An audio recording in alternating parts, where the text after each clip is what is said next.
Yoo isni bakka isaa irraa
Artistoota fi Artistoota Oromiyaa Miidiyaa Neetwork nagaan keenya badhaadhaa nagaan keenya kabajaa bakka jirtanitti isin haa qaqqabu. Kan daawwachaa jirtan qophii addaati. Qophii addaa stuudiyoo OMN damee Siyaatilirraa kallattiidhaan kan isinii darbuudha. Qophii keenya addaa keessatti har'aa keessatti keessummoota Oromoo bebbeekamoo jaalatamoo fi artistoota Oromoo maraa biratti jaalatamoo fi beekamoo ta'an artistoota lama qabannee isinii dhiyaannee jirra. Egaan artistoonni keenya artistoota Oromoo jaalatamoo dhiibbaa alagaa diinni waggaa meeqaaf uummata keenya irratti miidhaa baqachuudhaan gara biyya Awurooppaatti baqatanii biyya Awurooppaa keessa kan jiraachaa jiranii artist Jeneraal Umar Suleemaanii fi artist Aayiloo Kitaabaa qabannee stuudiyoo OMN irraa kallattiidhaan isiniif dabarsuuf deemaa jirra. Egaan maarree aga xumura qophii keenyatti nu waliin turaan affeerraa keenya isin keessummeessuudhaan kan isinii waliin turu an Tasfaayee Aminaa akkasumas ogeessa kaameeraa fi teeknikaa Mahadii Juneedii nu waliin argama. Haga xumuraatti nu waliin turaan affeerraa keenya. Hayyeen egaa keessummoonni keenya affeerraa keenya simattanii yeroo keessan nu kennitanii kallattiidhaan gaafiif deebii nu faana taasisuudhaaf waan nu argamtaniif maqaa daawwattoota Oromiyaa Miidiyaa Neetworkitiin baay'ee isin galateeffannaa. Baga nagaan dhuftanii anaa dhufu isiniin jenna.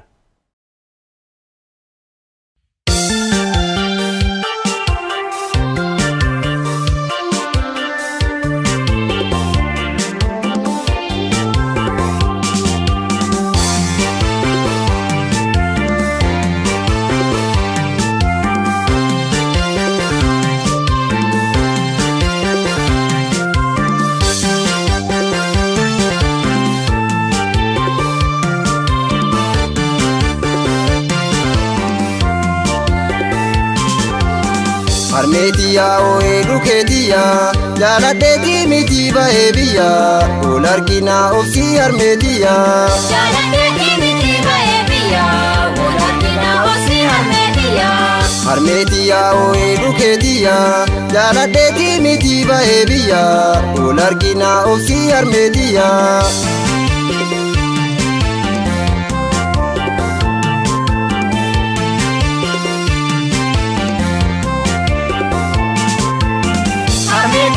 Anu obsentau Armeetiya badate gabruma Armeetiya olar kuniyolu Armeetiya adu bilisuma Armeetiya anu sibilbila Armeetiya halo jede Armeetiya ol garra hadatu Armeetiya yo waqayyoon jede Armeetiya gabruma badate Armeetiya ka urrakkisada Armeetiya sochosu Armeetiya yaadaan jijjiiruudha Armeetiya hundumayyuu obsi Armeetiya garuu barriin darbaa Armeetiya kan eegalaa jirra Armeetiya amma kenna jarra Armeetiya oe dukeetiya jaaladheeti miti bahee biyya ol argina obsi Armeetiya jaaladheeti miti bahee biyya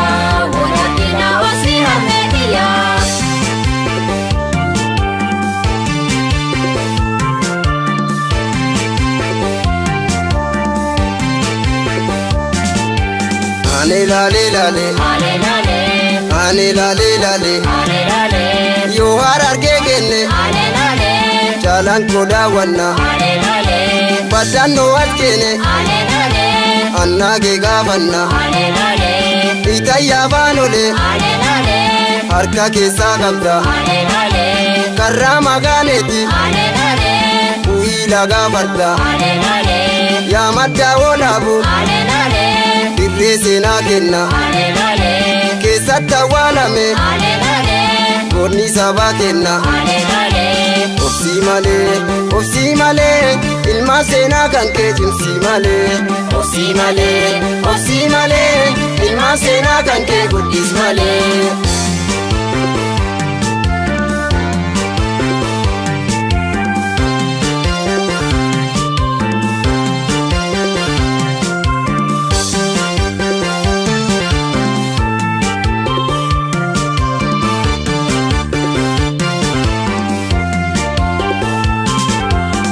Armetiya oe duketiya jaladeti miti baebiya olargina ofsi armetiya jaladeti miti baebiya olargina ofsi armetiya Armetiya oe duketiya jaladeti miti baebiya olargina ofsi armetiya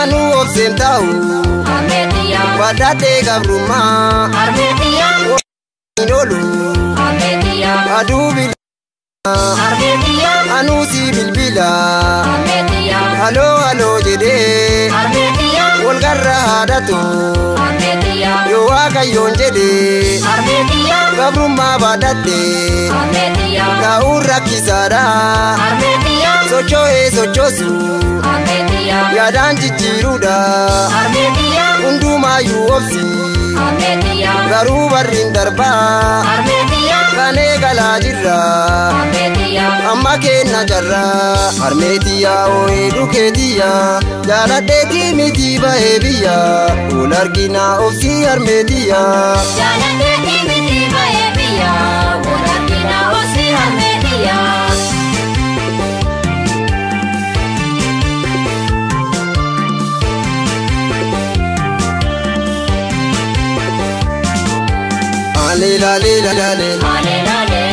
ale lale kakata debiru ebisa aduna nadi gamada utama hawasi usuma yo musa kanin tunakase fajasu barbada duga sababase lakae nakabu makajara kase dini woli kabe kalubu hopase obsi male ilma sena kanke jimsi male obsi male ilma sena kanke guddis male obsi male ilma sena kanke jimsi male obsi male ilma sena kanke guddis male obsi male bagana ganu idan isinille ana isinin jenna warri Oromiyaa Media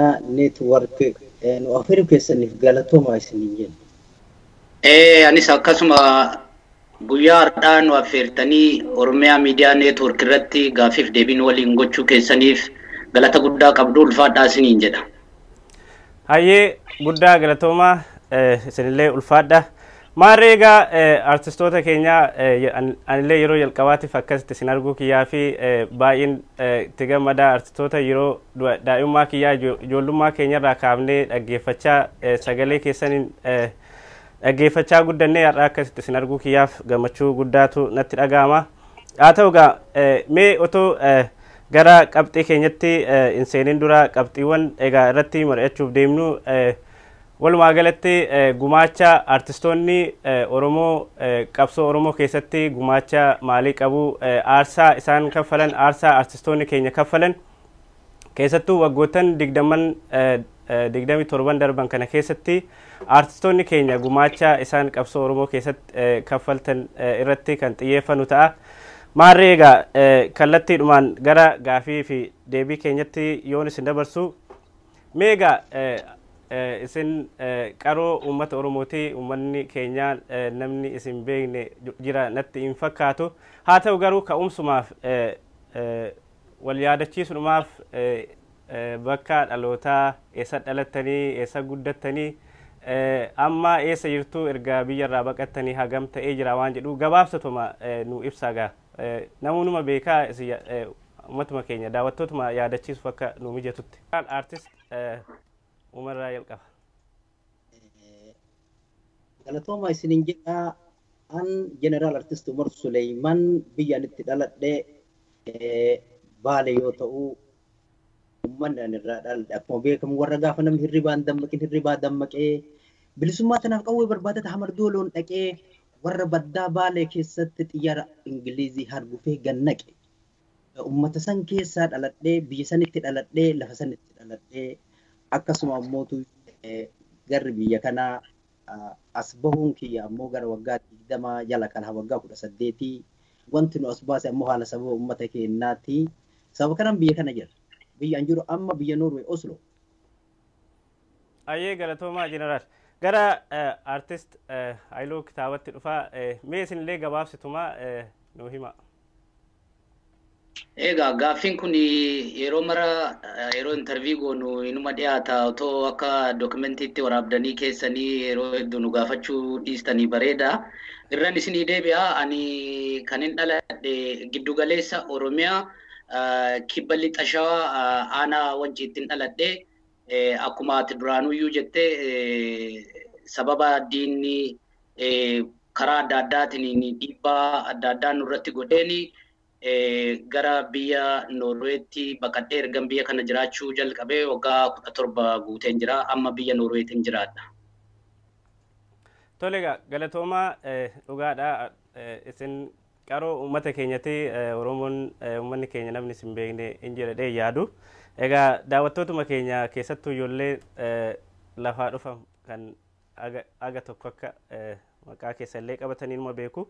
Mee haa ta'u egaa kallattiidhuma mee gara marii keenyaa har'aatti yeroo deemnu egaa akkuma sila jedhee artistoonni keenya keessattuu erga bara 1992 asitti artistoonni hedduu sirboota warraaqsaa sirbuudhaan uummata keenya dammaqsuudhaan kan rafee dammaqsuudhaan qabsoodhaaf miliyoona kakaasaa turtanii.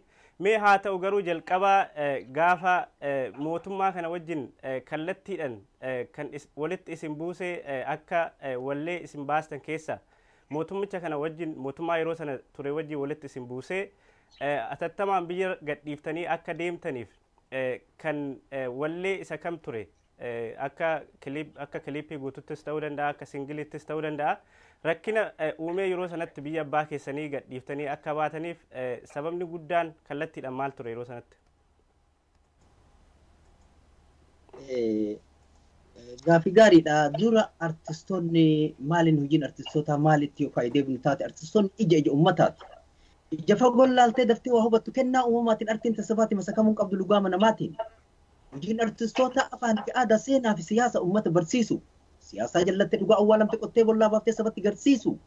Uummata dammaysu, onnee hidhachiisu, surrii hidhachiisu akka inni biyyaaf mirga ofii falmatu falmachiisu. Hojiin keenya tana. Haga sabni keenya bilisummaa ofii, walabummaa ofii, birmadummaa ofii harkaan gahuutti itti fufna kana. Jechuudhaan gaafa uummata keenya roorroon itti jabaattee uummanni keenya sagalee dhabee uummanni keenya ammootu ukkaamame uummata keenya gurra isaa ta'uun afaan isaa ta'uun ija isaa ta'uun isaaf iyyuudhaan cina dhaabanneetiin uummata keenyaaf lallabaa turre. Wayita sagalee uummataaf taanu kanarratti haalli bara san nuti ittiin dabarsaa turre nuti wallistoota illee yoo taane taphoota adda addaa illee yoo taphannu wanni guddaan haalli uummata keenya ittiin gargaaraa turre haala geerarsaati. Geerarsa jechuun waraana geerarsi hidhannoo onneeti hidhannoo surriidha. Ka hidhannoo onnee ka hidhannoo surrii sirriitti hidhatin akkuma laaftutti hiikkachuu danda'a hidhannoo mul'iidha. hidhannoo mul'iidhaa hidhachiisuun dura hidhannoo onneedhaa hidhannoo surriidhaa sirrii hidhachiisu. Hidhannoo onnee kan hidhannoo surrii sirriitti hidhatte dhaabatee dhukaasa. Qawwee suuqeen dheessu dhaabatee dhukaasa jalaa gadi hin ciisu yoo diinaan marfame harka ol hin qabu icciitii hin laatu tumaaf warwaatu. Dhiira bombii baatu diinaree nyaachisee ofiifillee nyaatu jechuudhaan uummata keenya onnee hidhachiisuudhaan surrii hidhachiisuudhaan akka uummanni keenya shimallinuu akka qawweetti qabatu dhagaayyuu akka bombiitti qabatu goonee diina dura dhaabnee uummata keenya qabsoo irratti hiriirsinee kanaan mootummichi yeroo sanitti ija nurratti wayita inni xiyyeeffatu haalli guddaan nu mudatee taphoonni akkuma san bara san keessatti wal'aansoon itti fufaa mootummaan gabroomsaan kun ni kufaa gabrummaan kun ni hafaa Oromoo qabsoo jabeessaa bakka cufaa loli marraa Oromoo loli marraa Oromoo loli marraa lolu marraa inni nurra gaaree loli lollaa gabrummaa wayitaa dinne didaa ofitti fuunuun fuudhee ni daa. Dinne didaa ofitti fuunuun fuudhee daa. Malli abbaa lamatu lamaan keessaa filachuu roorroon hammaa ta'eedha qawwee bitachuu. Ka'ii malee mallasaa ka'ii malee malakee malii malee Oromiyaan biyya teena biyyitee maqalee galii malee. Biyya baaleena Oromoo barutee beena.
Hamba tu da dani male dani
kanneeniif kanniin fakkaatu hedduu isaatiin uummata kakaasuun onnee hidhachiisuun surrii hidhachiisuun diina dura dhaabuudhaan akka kanaan wayita qabsoo guddaa goonu haalli ammoo achi keessatti teessumaa fi dhaabii waan nu dhorgeef akka kanaan baanee jechuun waan biyyaa nu baase kanaan wal hidhataadha.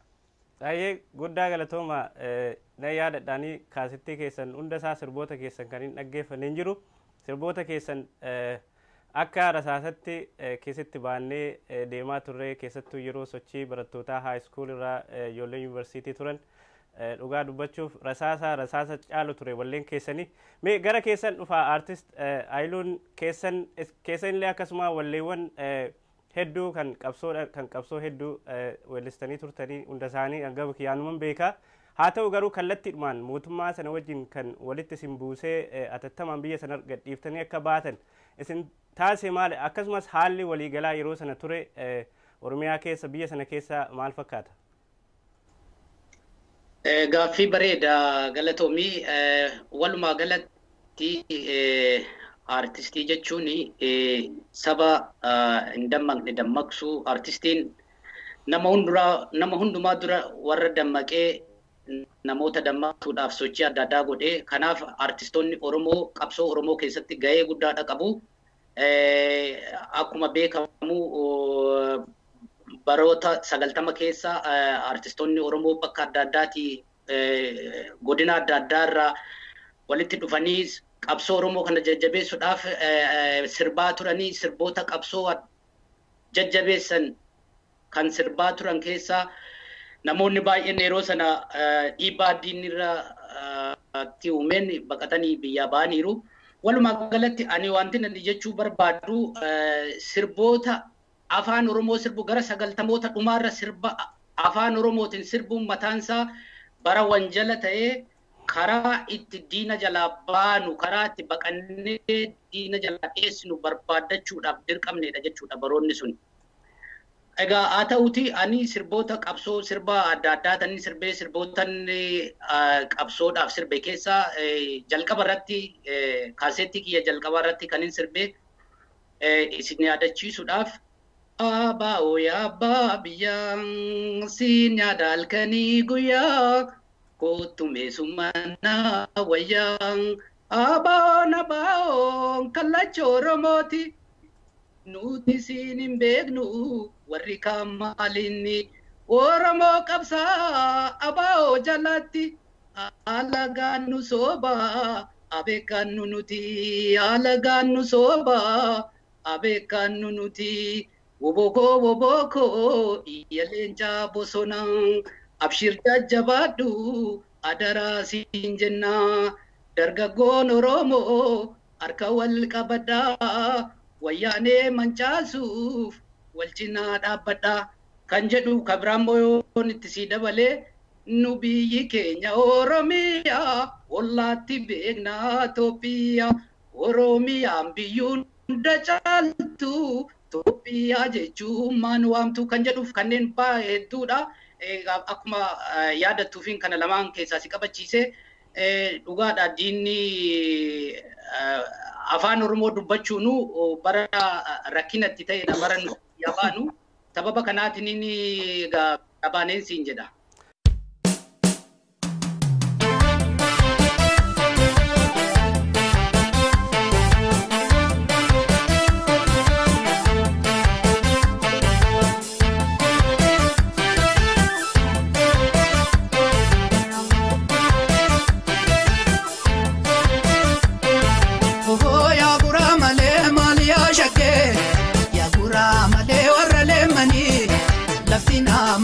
Ati deemnanii oh yaa guraa malee maali yaa shakkee yaa guraa malee warra leemanii lafti naa maree ati deemnanii.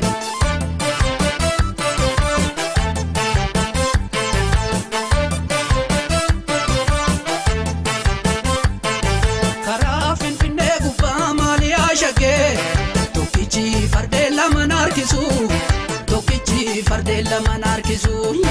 Guyyaan ajajaa warra beekiyaa kalloo alkayyaan ni keetu narraafisu alkayyaan ni keetu narraafisu abbaayeen keenaa jibbuu yaa kudhaamatoo obboleeyyan keetis dabaalatee Atis dabalate Isa mal turakise yaada mamaka Nafsi tu barbade wal jallate Nafsi tu barbade wal jallate Oh ya gura male mali ashake Ya gura male warale mani Lafta mare ati demnane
Haye guddaa galatooma meega mee xiqqoo bal'ifnee alaallu keessattuu baroota sila dubbanne baroota 1992 sana asitti artistoonni Oromoon heddu otoo biyyarraan baqatiin dura baandii adda addaa keessatti sirbaa turanii daa'ima ta'ina yaadadhaa baandii gadaafaatu ture baandiin arfan qalloo iddoo adda addaa ture bilisummaadhaan sirbaa turanii umrii kiyyatti kan hin qaqqabe keessaa baandii gadaa deemee ture uffata alaabaa uffachuudhaan callee uffannee alaabaa abaa uffannee akka gaariitti sirbaa turan akka Meeksikoo Tagwaraayidii keessa iddoo adda addaatti yeroo sirriitti qaqqabu garuu isin biyyarraa baatanii turtanii mee haalli yeroo sana keessa ture artistoonni heddu sirboota siyaasaa sirbuudhaan uummata keenya hedduu dammaqsanii turan keessattuu baay'een isaanii artistoonni kun hundi isaanii biyyarraa baqatanii turanii mee akkamiin uummanni hagam uummata dammaqsuun maal fakkaata ture yeroo sana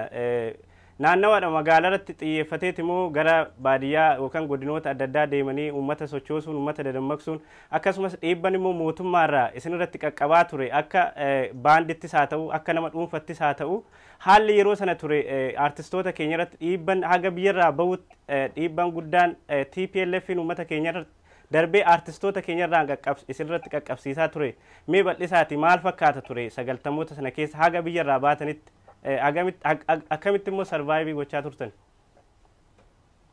yeroo sana qabsoon biyya keessatti artistoonni godhaa turanii dhugaadha gara godinaatti bahuu dhiisiti koornanii finfinneettiyyuu gadi bahuun cinqiidha ture yeroo sana dhugaa dubbachuuf maaliifin qabsoon artistoonni godhan kaaseettiidhaan godina adda addaa Oromiyaan mara walgaa malee artistoonni deemanii akka zabana ammaa kana godina adda addaatti konsertii dhiyeessanii uummata isaanii dammaqsuu aadaa isaanii mul'isuudhaaf carraan akkasiin jiru ture bara sana even finfinneedhuma keessatti illee rakkina adda addaatu jira ture ani amma fakkeenyaaf bara sana gadaa baandii keessan ture waggoota muraasaaf hoogganaa gadaa baandii ta'ellee gaggeessaataniin ture mootummaan akka baandiin sun hin hojjanne yookaan immoo akka sochiin goonee ugura nurratti godhanii ayyama akka baafattan nuun jedhanii ayyama sana baafachuudhaaf immoo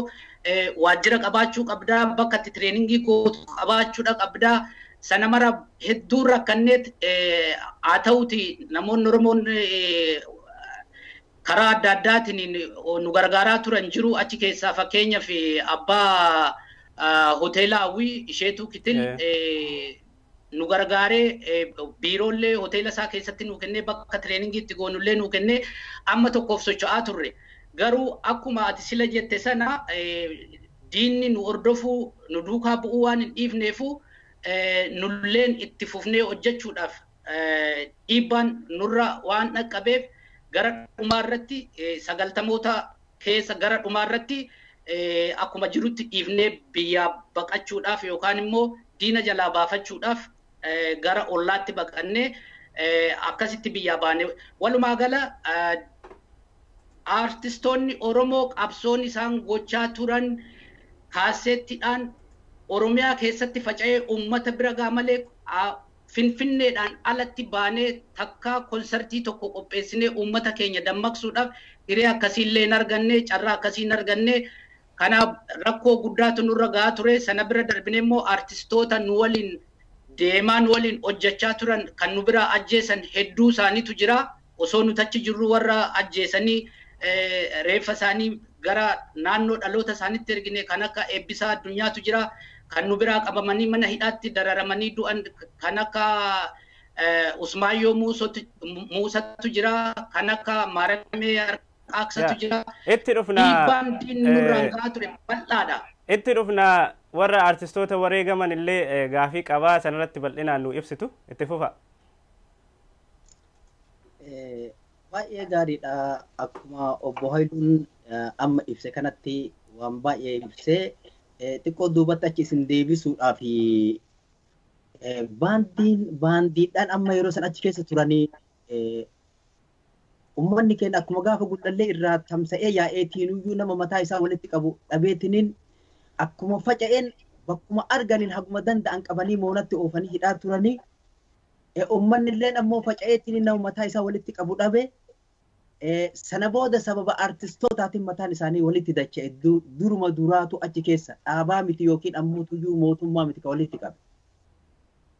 Ijoolleen artistoonni sabboontonni kunniin akkaataa isaanii haalli barasanii cinqaa wayita ta'u akkuma uummata kaan qaban namoota kaawwan hedduu isaanii qabanii hidhatti guuranii hidhaa keessa turanii hedduun isaanii ammootu sababa haalli cinqaa ta'een gara biyyaa deebi'anii gara kutaa irraa dhufanii namoonni murtaa'e ka achi keessatti hafan haala achi keessa sosochuudhaan haala akka kaaseta achi keessatti wayita duraa baasuudhaan fakkeenyaa fi yeroo duraatti wayita tapha kana baafnu tapha Oromiyaa tapha kiyya ka kaaseta duraa kana wayita baafnu Oromiyaa baandii jennee achi keessatti jalqabnee sana booda ammootu tapha eebbisaalleen achirratti mana Sinqinash jedhu tokkotti Oromiyaa baandii ka jedhuun Oromiyaa baandiin Finfinneetti moo iddoo biraatti? Finfinneemaatti Oromiyaa baandii kun lafarra hin jiru maqaa jira malee reekii lamarra jira. Oromiyaa baandii jechuun gaafa reekii lama gaafa abbaa mana muuziqaa ambaasal sana dhaynu baandii roha baandiitiin hojjedhaa jennaan lakki nuti Oromiyaa baandii ka jedhu qabna baandii qabna jennaan maqaan maali Oromiyaa baandii. Hayyee fidi kootu jennaan an ijoollee kana barbaadee fide Abbabaa fa'aa Tottobaa fa'aa akkasuma gurbaa Kiyyaa Suraa jedhanii nama inni illee nama beeksisu nama barreessu akkasuma mucaa kiiboordii taphatu Mulugeetaa jedhanii kanneen taaneettiin gaafsana kaaseta achitti baafne maqaan Oromiyaa baandii jedhu kun reekii lamarratti faca'e. Sana booda ammootu eebbisaanillee tapha isaa mana muuziqaa Sinqinashitti jedhu sanitti Oromiyaa baandii ijoollee kanaan baase amma. Oromiyaa baandiin kun hin deema reekii lamarra jira lafarra hin jiru. Ummanni keenya ijoolleen kun waan akka Ilfinashnichi akka Adamanis akka Zarihuunis mana hidhaa jiranii Muktaarilleen gara Baalee ka deeme innilleen achitti mana hidhaa jira akka Muhammad Sheekaaf allee ka baqatanii namu magaalaa kana keessa namni jiru nama xiqqaadha homaa hin jirani. Kanarraa yeroo kana keessa warri Maccaaf Tuulamaa waggaa 30ffaa isaa kabajachuudhaaf mee ijoollee amma as reekii lamarra arginu kana nu barbaada qophii keenyarratti akka dhiyaattu jedhanii gaafsan nama faajii Kidaanee faajii jedhamu tokko ta'ee mana muuziqaa nama mana muuziqaa tokko wannaa tokko mana istuudiyoo tokko qabu akkas walitti nu qabeetiniin achitti shaakala goonee guyyaa waggaa 30ffaa isaanii sana dhiyaanne sana booda uummanni achi jiru ijoolleen kun akka hin facaane maccaaf tuulama jalatti akka isin walitti qabamtee gaaddisa kana jala jiraattu jechuudhaan uummanni illee ka gaafsan qophii sanaaf dhufe akka achi jalatti caabannu nu godhe osoo tanuma jalatti jirru warri hidhaallee gadi dhufanii warri hidhaallee gaafa gadi bahanii gurbaan dukkanaan duuba hojjetu gaafsan hidhaa irraa bahelleen ammaree hidhaa bahaa ijoolleen amma hidhaa bahanilleen ilfinash fa'allee zarifii fa'allee akkasuma Adam Haarun fa'allee wayita bahan amma baandii uf danda'e ka ofii dhaaban amma Adam Haarunii fi Zarihunii fi Adam Haarun Zarihuun fi ammallee namoonni biraa ijoollee biraa of jalatti qabanii dhaaban. Akkasuma ammoo ilfinashilleen gaafa achirraa gad deebitu kana bilisummaa baandii ka jedhu dhaabde. Amma ammoo gadaan baandiin kun gaafa inni hidharraa gadi bahe sana gadaa baandii ka jedhu kana gara shuroo meedaa kanatti waajjira wahii argatee achitti banate. Oromiyaa baandii kanarraa bakka qara itti wal geennu kanarraa gaafa wal dhabnu ees jennee wal barbaannu mulugeetaan lakki gara shuroo meedaa kana jiranii ijoolleen naanillee jedhee dhaqee shuroo meedaa kana dhaqnu gadaan baandiin kun achitti walitti qabee achi jira. Maaliif Oromiyaa irraa jijjiirre? Oromiyaa kanatti amma hayyama hin qabnu warri OPDOllee Oromiyaa jedhu waan baafatteef gadaa baandii kanaan hojjenna jechuudhaani kanaaf kana goone jedhanii akkasitti waliin makamne gadaan baandiin kun itti fufee sana booda warri hidhaayaan kunillee baandii sadiitu uumame achi keessatti.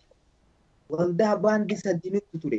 Waldoonni baandii sadiinii kunis sochii adda addaa guddaa godhaa ture.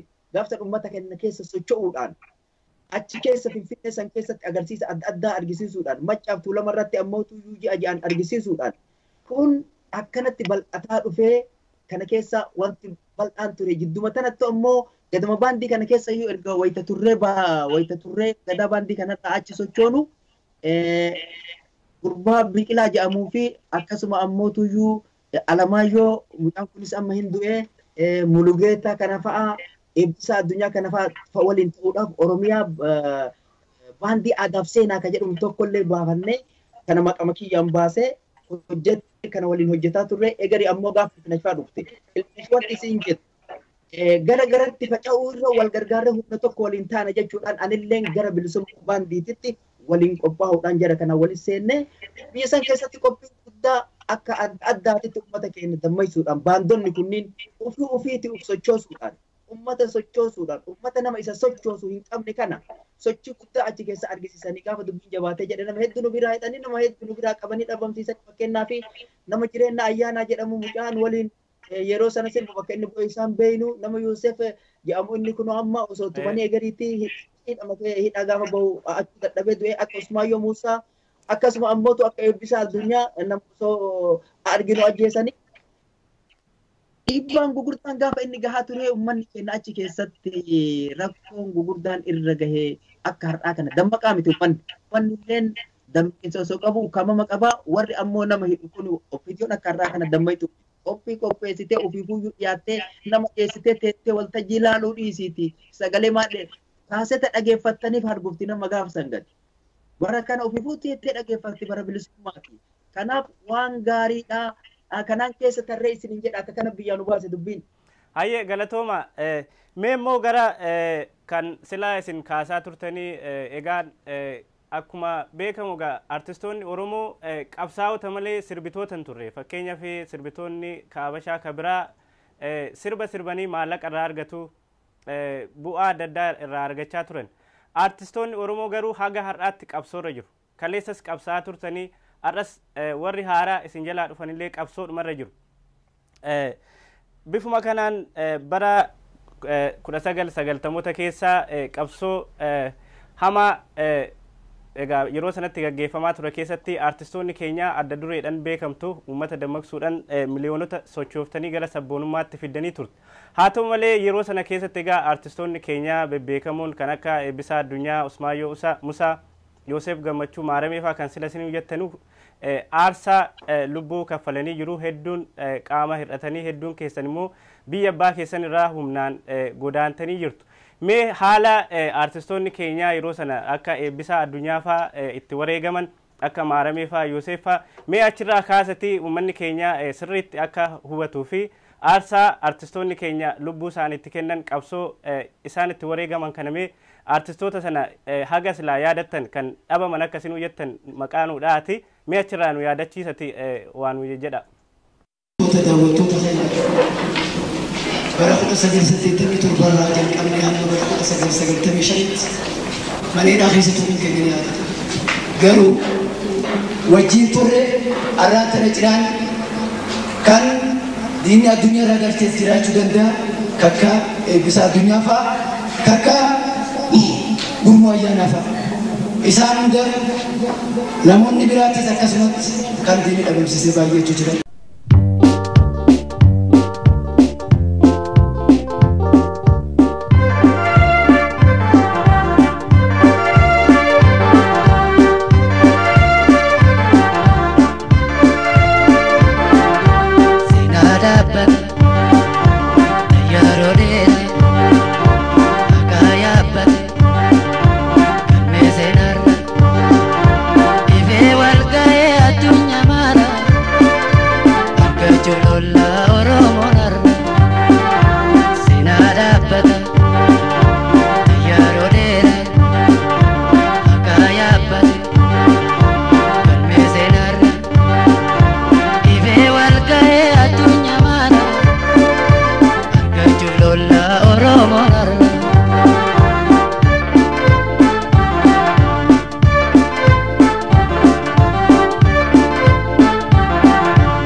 Sababini me ajole tikana rage fada kudana kalbe fada sababin bunam pillo ajole jabana galafate sababin awanisa midanu galafate sababin ko banticha gota ko galafate kankale satu jennu narasnu topafate maluma malangorsa amma kata fiadate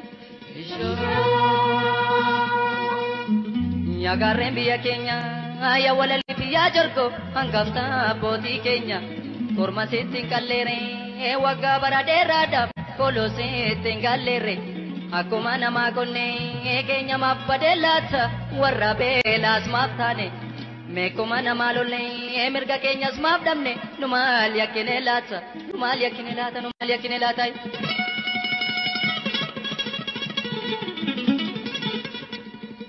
Gaagurree onsee taane bookeen nutti galteeka ilma dabeessaa taane ilmoo dabeessaa taane gadeen nutti tapteeka dinnichi baasaa bade dinnichi baasaa bade lafa keessa toofa namni biyya isaa lolle kana jeeseen dibanni. Yaadaraatu lalistuuko yaadaraatu yaa margaadaa keessa lalistuuko yaa margaadaa keessa yeroo geesse bakkoo dargaa eessa. Yaadaraatu lalistuuko yaadaraatu yaa margaadaa keessa lalistuuko yaa margaadaa keessa yeroo geesse bakkoo dargaa eessa. Yaadaraatu lalistuuko yaadaraatu yaa margaadaa keessa lalistuuko yaa margaadaa keessa yeroo geesse bakkoo dargaa eessa. Artist Ailura. Dhugaadha egaa akkuma silaan tuttuqnee artistoonni hedduun lubbuu isaanii itti wareegan qabsoo Oromoo kanatti kanneen immoo biyya baqatanii biyya abbaa isaanii irraati baqatanii biyya baqaa keessa jiraatu.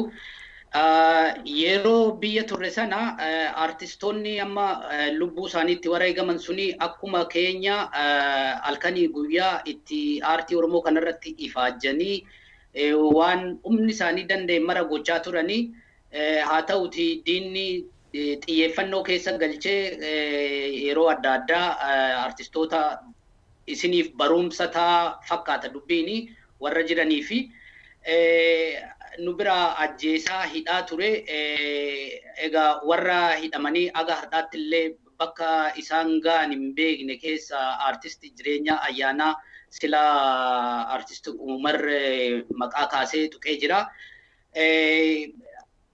Warra immoo lubbuu isaanii wareeganii kan akka Eebbisaa Addunyaa manuma isaatti hiriyaasaa waliin wayyaaneen itti seentee rasaasaniin rukuttee ajjeestee lafarraa dhabamsiiftee dhugaa yeroo sana artistoonni keenya waan ittiin kophee miillatti bitatanii kophee kaayyatanii deemaniin illee hin qaban turan miilla isaaniitiin tireeningii yeroo goonu miilla isaaniitiin gullallee irraa ka'anii aga saarisitti deemanii fa'ii yeroo tireeningii goonu ture sana bira darbinee immoo yeroo ijoolleen keenya dhibaman yeroo rakkatan gargaarsa namoota irraa gaafanneeti kan akkasitti wal gargaaraa wal tajaajilaa kan dhukkubsate illee mana yaalatti ergaa ka turre yeroo Eebbisaan du'u sana waan ittiin reeffa biyyatti erginu dhabneeti namoota cidha wayitu jira cidha sanarrattianii fi artist Muktaar gargaarsa gaafannee birrii walitti qabnee reeffa isaa nulleen birrii amma tokko walitti buusne akkasitti artistoonni hundumtuu irratti hirmaatanii reeffa isaa sana biyyatti ergine. Kanneen biraa immoo amma warra dhukkubsatanii mana hidhaatti dararamanii du'an kan akka Usmaayyoo, Maaramee, Yoosef Gammachuu waa tokko gochuuf hin dandeenye horiis hin qabnu akkasumatti mana hidhaatti dararamanii mana hidhaatti erga ba'anii booda rakkina adda addaa kan mana hidhaatti torchariin adda addaa irra qaqqabeen kan ka'e lubbuun isaanii darbee jechuudha artistoonni kun. Artistoonni sadan kun kan inni beeku jechuudha. Yoosef Gammachuu, Eebbisaa Addunyaa fi Maarameeni Usmaayyoon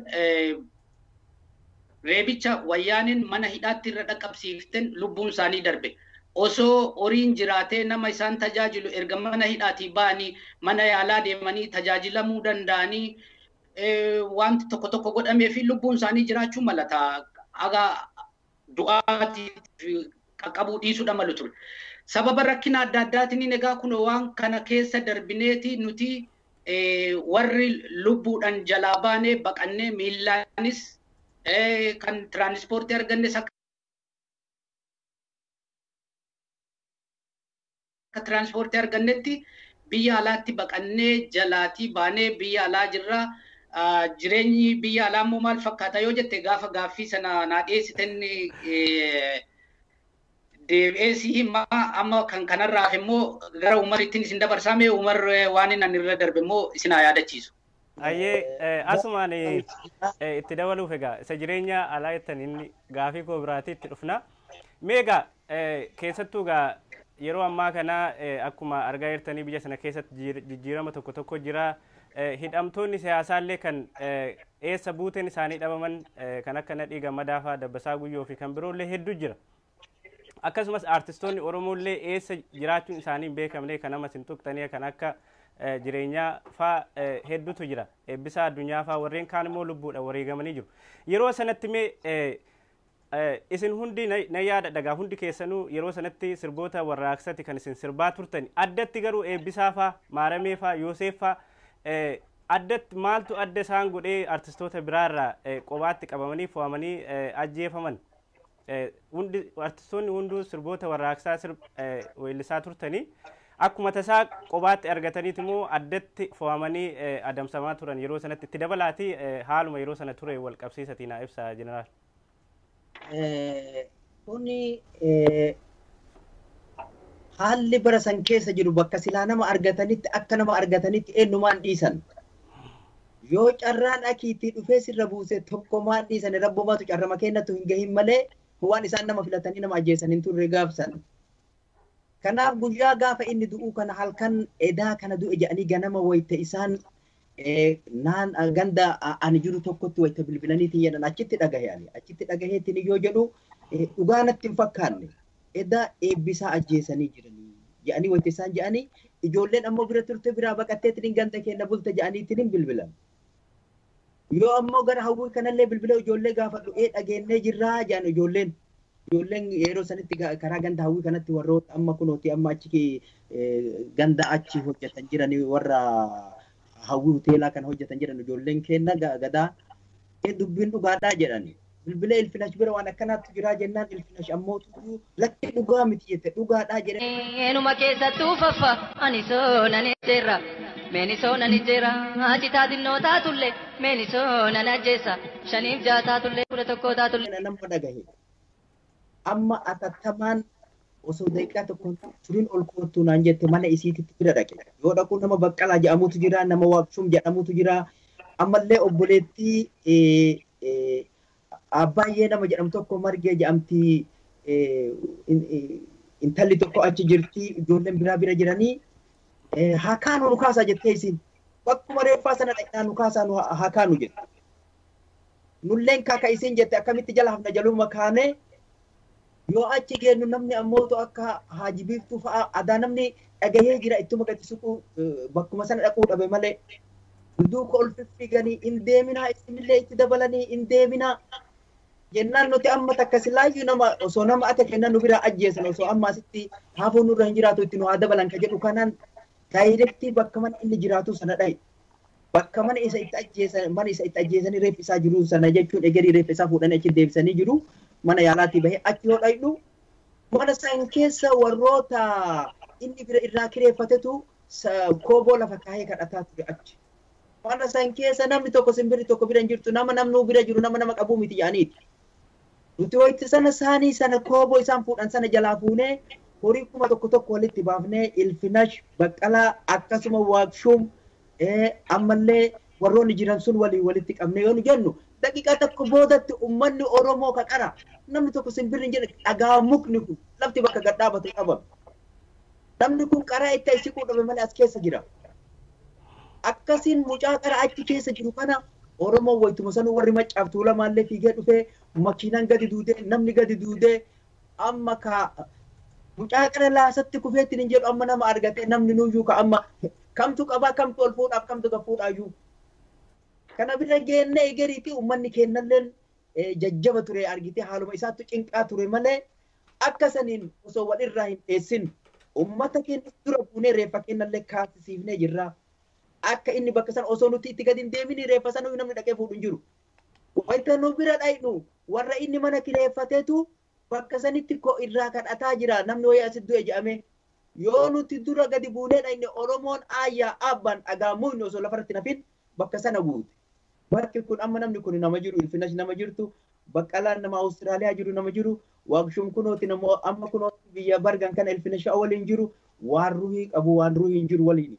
Uummanni keenya gaafa inni akkasi nu mudatillee osoo reeffa kennallee walirraa hin dheessin jiraan kennallee osoo walirraa hin dheessin akkasitti uummanni kennallee egeriitii osoo nurraa hin dheessin akkas keessa dabarree warri hidhaa keessa turelleen namoota keenya nyaataa dhugaatiidhaan achirratti ijoollee teenya namni achitti gaafsan nyaataaf dhugaatii mana hidhatti geessaa ture namoota keenya sabboontota keenya kan gaafsan achi dhaqqabaa ture akkasuma ammootu mana yaalas ka geessaa ture sabboontota keenya ummata keenya ummanni keenya wanni inni nu duubatti nurraa jedhe tokko hin jiru ka achitti argitee dawoo nu ta'eetiin akka ofii argitee ofii uf kenne nu baase ummata keenya waan ta'eef ummanni keenya haa galatoomanii qabsoo gugurdaa nu waliin godhanii ofii hidhamaniitiin nu baasanii ofii ammootu lubbuu ofii gara diinaatitti achi aansaniitiin nu ittisanii akkasaniin achi keessa turuu dandeenye gaafa haalli hammaataa ta'eetiin hin jedhe achi keessa baane jechuudha.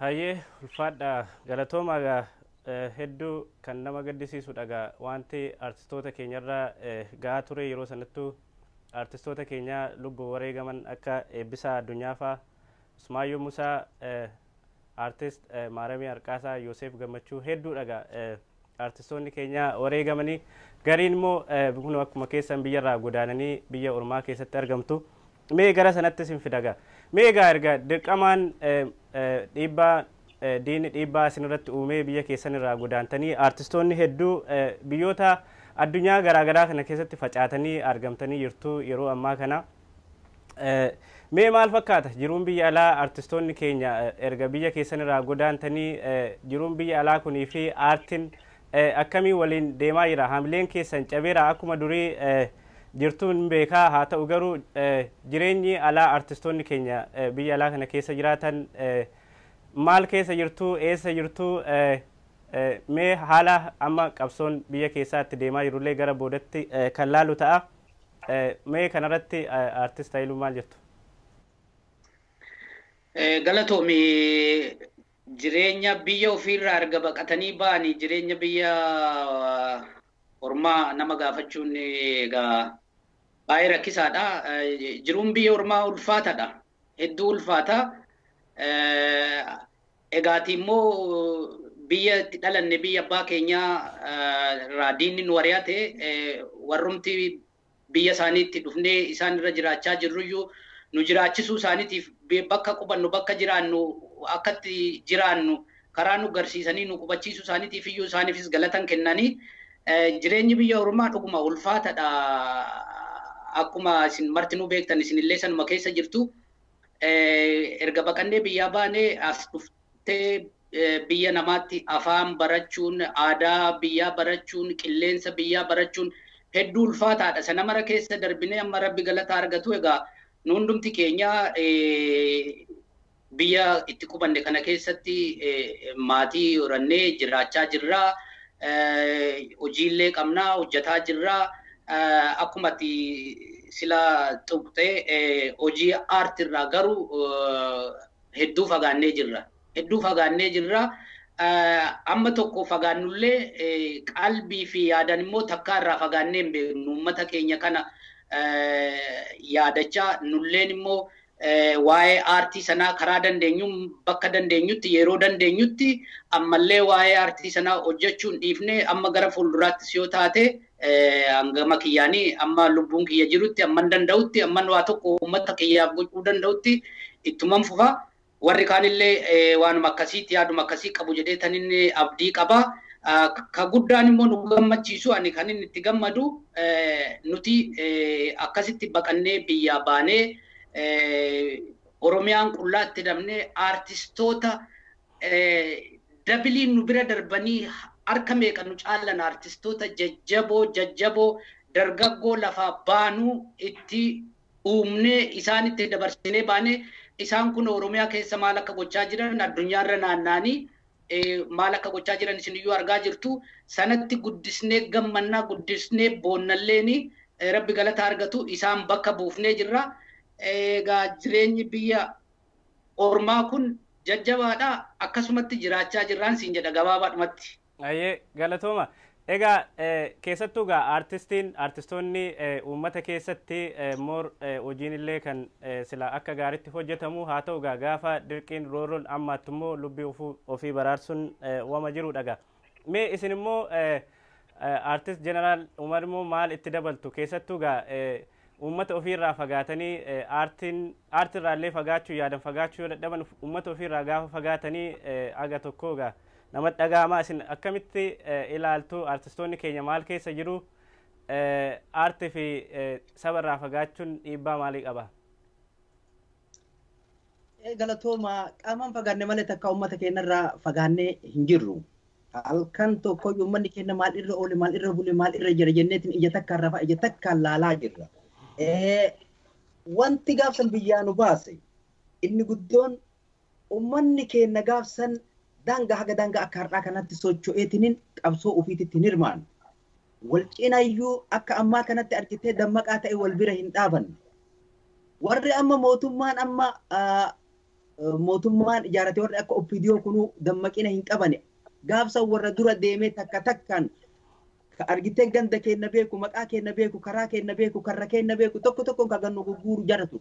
Kanaaf biyya san keessa jiraachuun ulfaataadha. Kanattu biyyaa nu baase. Arra uummanni keenya gaafa inni argitanii daangaa haga daangaa dammaqe akka sabaatitti wal cina dhaabatee biyyaa mirga ofii akkana falmatu kan osoo taate maaltu achi keessaa ba'a? Wanti achi keessaa nu baasu hin jiru. Bara nuti baanee fi bara hadhaattu tokkoo miti.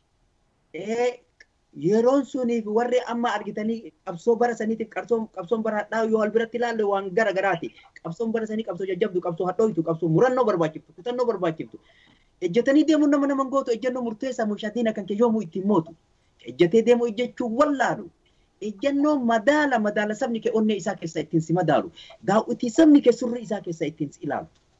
Yeroo san keessatti argitee meeqatu karaa irraa maqe, meeqatu ammootuyyuu osoo karaa deemu fermaataa meeqatti irraa duute. Kana waan taateef irratti xiccineetiniin bakka irraa kaan irraa karaa irraa kaan irraa osoo hin dabin haga dhumaatitti bakka kana geenine bakka carraa kanarra gahuun kenna kutannoo furannoo barbaachisa. Ammas yoo kataatu taate biyyaa bahuun kenna haala yeroo sanittu biyyaa nu baase malee yookiin ammootuyyuu dheefamiti. Haalli gaafa mijaahuu dideettiin hin jedhe tooftaa jijjiirataniitiin qabsoo godhuun kana itti uumuufi dhaloota haaraa ibidda ta'e kana dhaloota amma artistoota hadha warra barcuma mootummaa jalatti raase kana bara san hin jirani warra qabsoon kenna argitee biqilche kun mataan isaaniitu. Kanaaf isaan jiran jennee hin teenne biyya alaa kanas gaafa ay baane haala biyya kana keessa jiru ummata biyya alaa kana keessa jirutti illee kan itti dhufne ummata faca'aa fi hirribaa keessatti dhufu. Nuti gaafa biyya keessa achi ay dhufnu ummata nurra jiru jajjaba tokko seenee dhufu. Osoo akkana seenee achumattuu dhufna malee gaduun dhufnu. Gaafa dhufnu ummata gara garaa afaan isaa afaan dubbatu. Kana keessatti afaan wal laallee ummata kana. Kunuu dursa argitee abdii si kutachiiseetiin kaayoo keessa murachiisa. Osoo kanaaf illee abdii hin kutatin namni kun tokko karaa waliin bahe namni kudhan maraatee tokko nagaa ta'e akkam gootu kana yoo carraan akkana akeessa hin gahe. Maraatee malee yoo maraatee waliin yoo fiigan maraatu. Adeemuun illee nama gootiraatu biraafuuf illee dubbirree hin taatu. Yoo carraan akkanaa kun isin mudate mee akkama taatu ka jedhu kuni waan akkanaa nu mudatee ture. Bara akkasii san keessatti bara rakkoon nu mudate ala kana qabsoo biyyaa caalaa qabsoon ala nu mudatte haa taatu ammootu sanuu nu mudatteef abdii hin kutanne keessa dabraa dhufne itti qabsaa'uudhaan biyya alaa kanallee keessa sosocho'uudhaan dammaysuudhaan erga dhufne kanallee osoo hin rafin osoo abdiillee hin kutatin waan bara rarra'aa fi jarjarsaa san keessallee tarree bara kanatti ay dhufne. Bara itti dhufne kana keessatti ammootu haalli amma jiru haala baay'ee akkaan barbaachisa, akkaan bareeda, akkaan jaalatamaadha. Bara kanatti erga ceenelleen biyya alaa kana keessa sosocho'uudhaan ummata kana dammaysuudhaan, onnee hidhachiisuudhaan, surri hidhachiisuudhaan wanni ammootu amma erga biyya alaa kanatti as baaneetiin hojjetaatiin turre waan gugurdoodha. Yaa Oromoo shimaalli keetu jawwee kakawwisaa akka rasaasa qawwee ka orminuu sirraatti ilaale hawwee.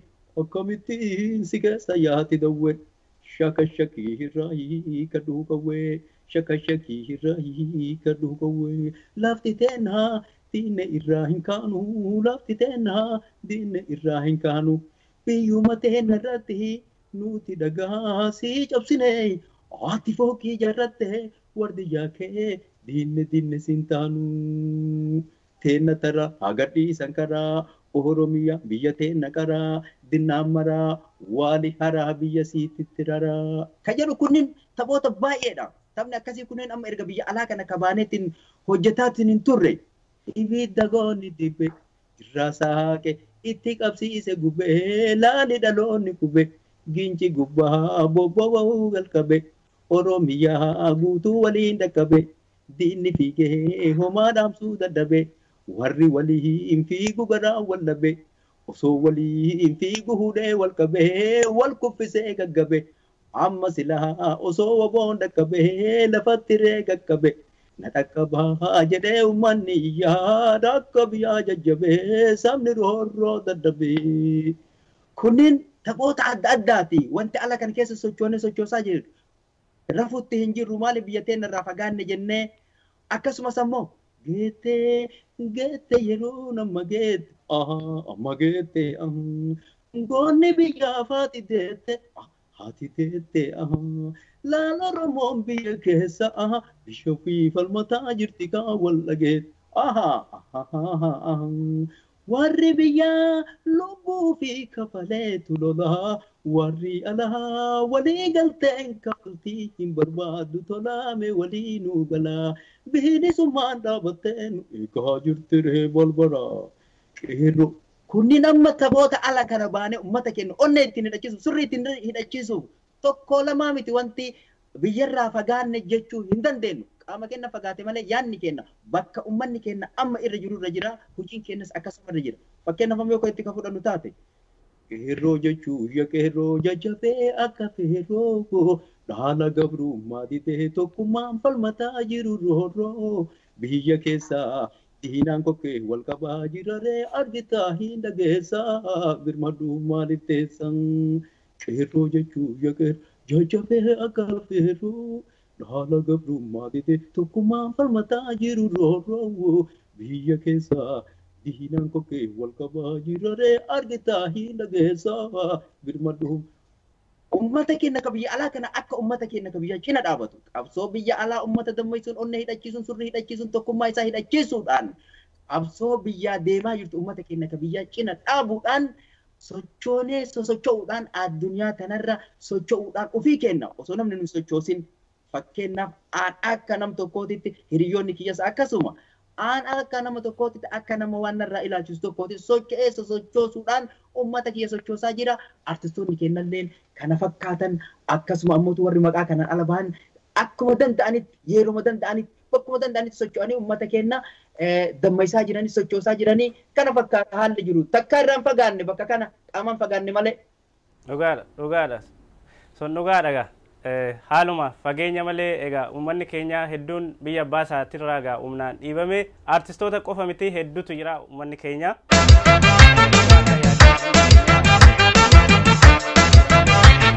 Kenya Panura Baleti Tohada Bahania Oromiya Diyanaya Kenya Panura Baleti Apakiyo Tohada Bahania Oromiya Diyanaya Abiyo Yanuru Zainiya Apakiyo Tohada Kabakiba Wana Misulle Nurajiba Abiyo Yanuru Zainiya Apakiyo Tohada Kabakiba Galatti qabsoon artistoonni Oromoo qabsoon uummanni Oromoo lubbuu isaatti dhabee jireenya isaatti dhabee maal keessa jira yeroo ammaa kana haala biyya sana keessa deemaa jiru keessatti qabsoo isin biyya irraatti godaantan artistoonni Oromoon hedduu itti dhume waan galma gahaa jiru isinitti fakkaata mee akkamiin laalaa jirtu haal qabatamaa biyyattii sana keessa deemaa jiru qabsoo Oromoo waggoottan arfan kana asitti keessattuu immoo ji'oota lama sadii kana keessatti Dr. Abiy gara aangootti dhufee mee akkamiin ilaaltu galma gahaa waan jiru isinitti fakkaata mee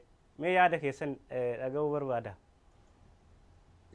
Egaa asirratti illee dhiifama naa godhiiti ani xiinxalaa siyaasatii miti xiinxalee kanatu kana fakkaata bakka kana jira jedhee dubbachuudhaaf xiqqoona dhibaa garuu qabsoon uummata Oromoo yoomiyyuu boodatti deebi'ee hin beeku erguma qabsoon uummata Oromoo jalqabeeyyuu qabsoon uummata Oromoo guddachaatuma garma fuulduraatti tarkaanfataa deemaa jira malee takka duubatti deebi'ee waan Oromoon manaa baheef sana hanqatee hin beeku guddachaa jira ammalleen kan natti mul'ataa jiru ani qabsoon uummataan biyya keessatti godhamaa jiruu fi karaa biyya alaa kanaanis aktivistoota karaa adda addaatiin qabsoon godhamu kuni guddateeti sadarkaa bareedaarra gahee jiraan jedhan haa ta'uti amma gaaffii ati na gaafatte maal fakkaata bakka nuti yaanne gaheera kan jedhuu fi bakka nuti yaanne hin geenye ganaadha. Bakki nuti yaannee jirru nuti Oromiyaa keenya kan namni nutti hin falmine kan ofiin of bulchitu barbaanna. Yoommoo haalli mijatee sabaaf sablammii biyya sana jiru wajjiniinis jiraachuudhaaf yeroo hundumaa uummanni Oromoo nama aadaa gaarii qabu waan ta'eefu saboota achi keessa jiraatan waliin illee jiraachuudhaaf rakkina hin qabnu. Qabsoon keenya bakka nuti barbaanne hin geenye kan isin jedheef kanaaf waan nuti barbaannu sana sadarkaa sanarra hin geenye. Abiyyi filatamuun isaa namni Oromoo tokko bakka qabachuun isaa nu gammachiisa. Baay'ee bareedaadha. Gara fuulduraatti immoo hojii inni hojjetu, tarkaanfii inni fudhatu, jijjiirama inni fidutu uummata biratti caala isa jaallachiisee uummata Oromoo birattis fudhatama isaaf kenna.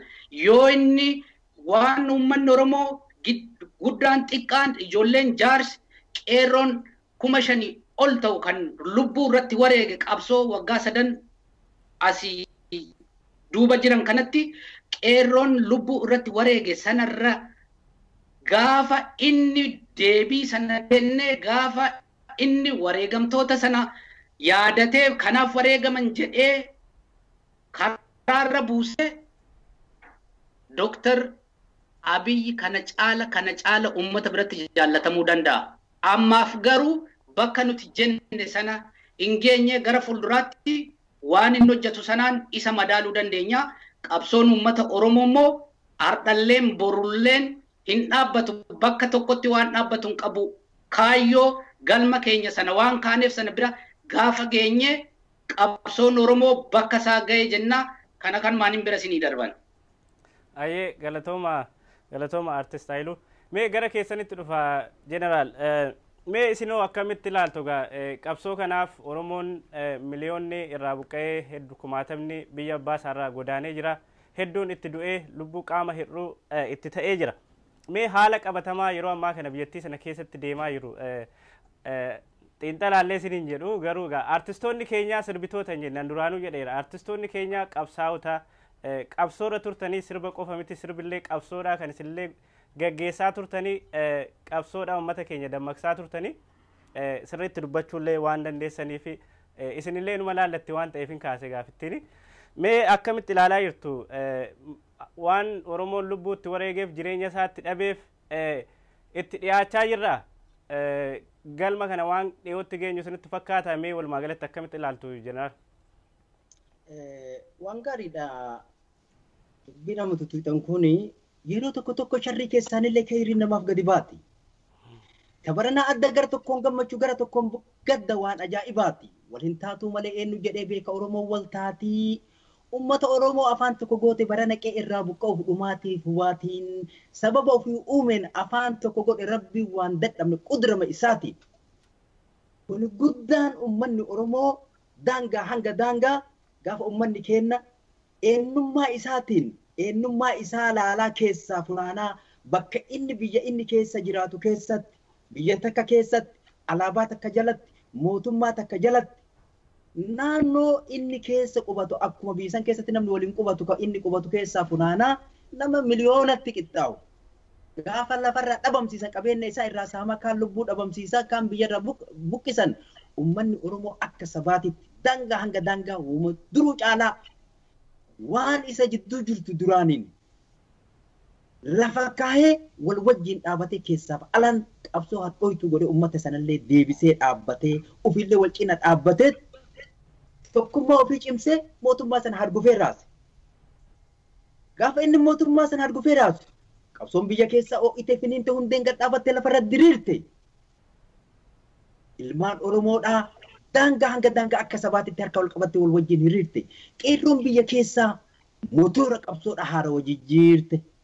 Sochiin biyya keessa guddoo namatti tolu warri biyya keessa akka ajaa'ibaa dhagaaf shimala dhibuuf waraana mancaa fi billawaan rasaasa iyyuu qolaa diina ofirraa lola. Akkana kunuuti bilisummaan dhiiga waan hin dhufne tolaan. Dallaa diinni kenna waggaa 100 oliif nu jidduu ijaare buqqifne jala qabsoo hadhooytuudhaan wal arguu dandeenye banannee balbala.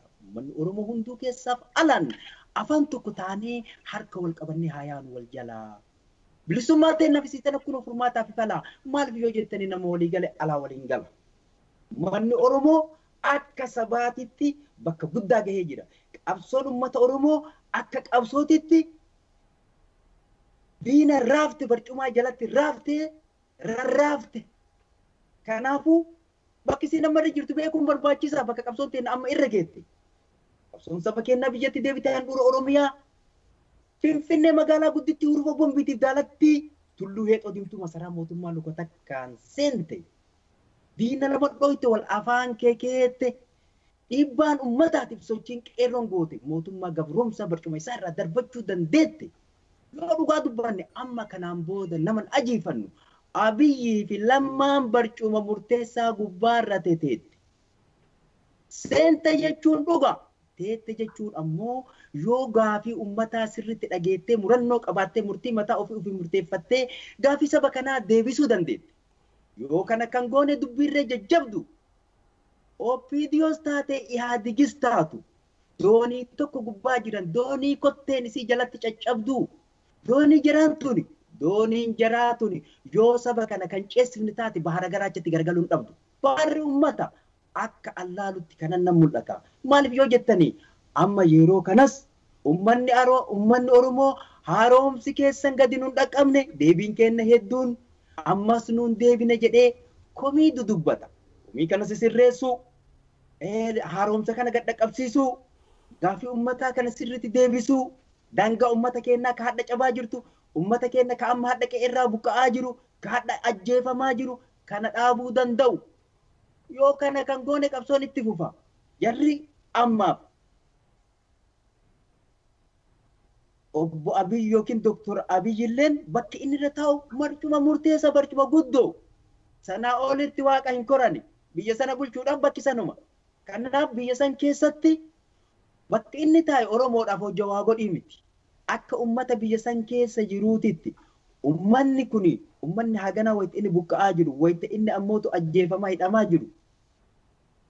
Akkamitti biyya kan bulchan daangaa kam eegaa jiran kana xiyyeeffannoo guddaa itti kennanii deebii ummataa kana deebisuun akkam barbaachisaadha. Nagaa ummataa eeguun barbaachisaadha. Nagaa daangaa eeguun barbaachisaadha.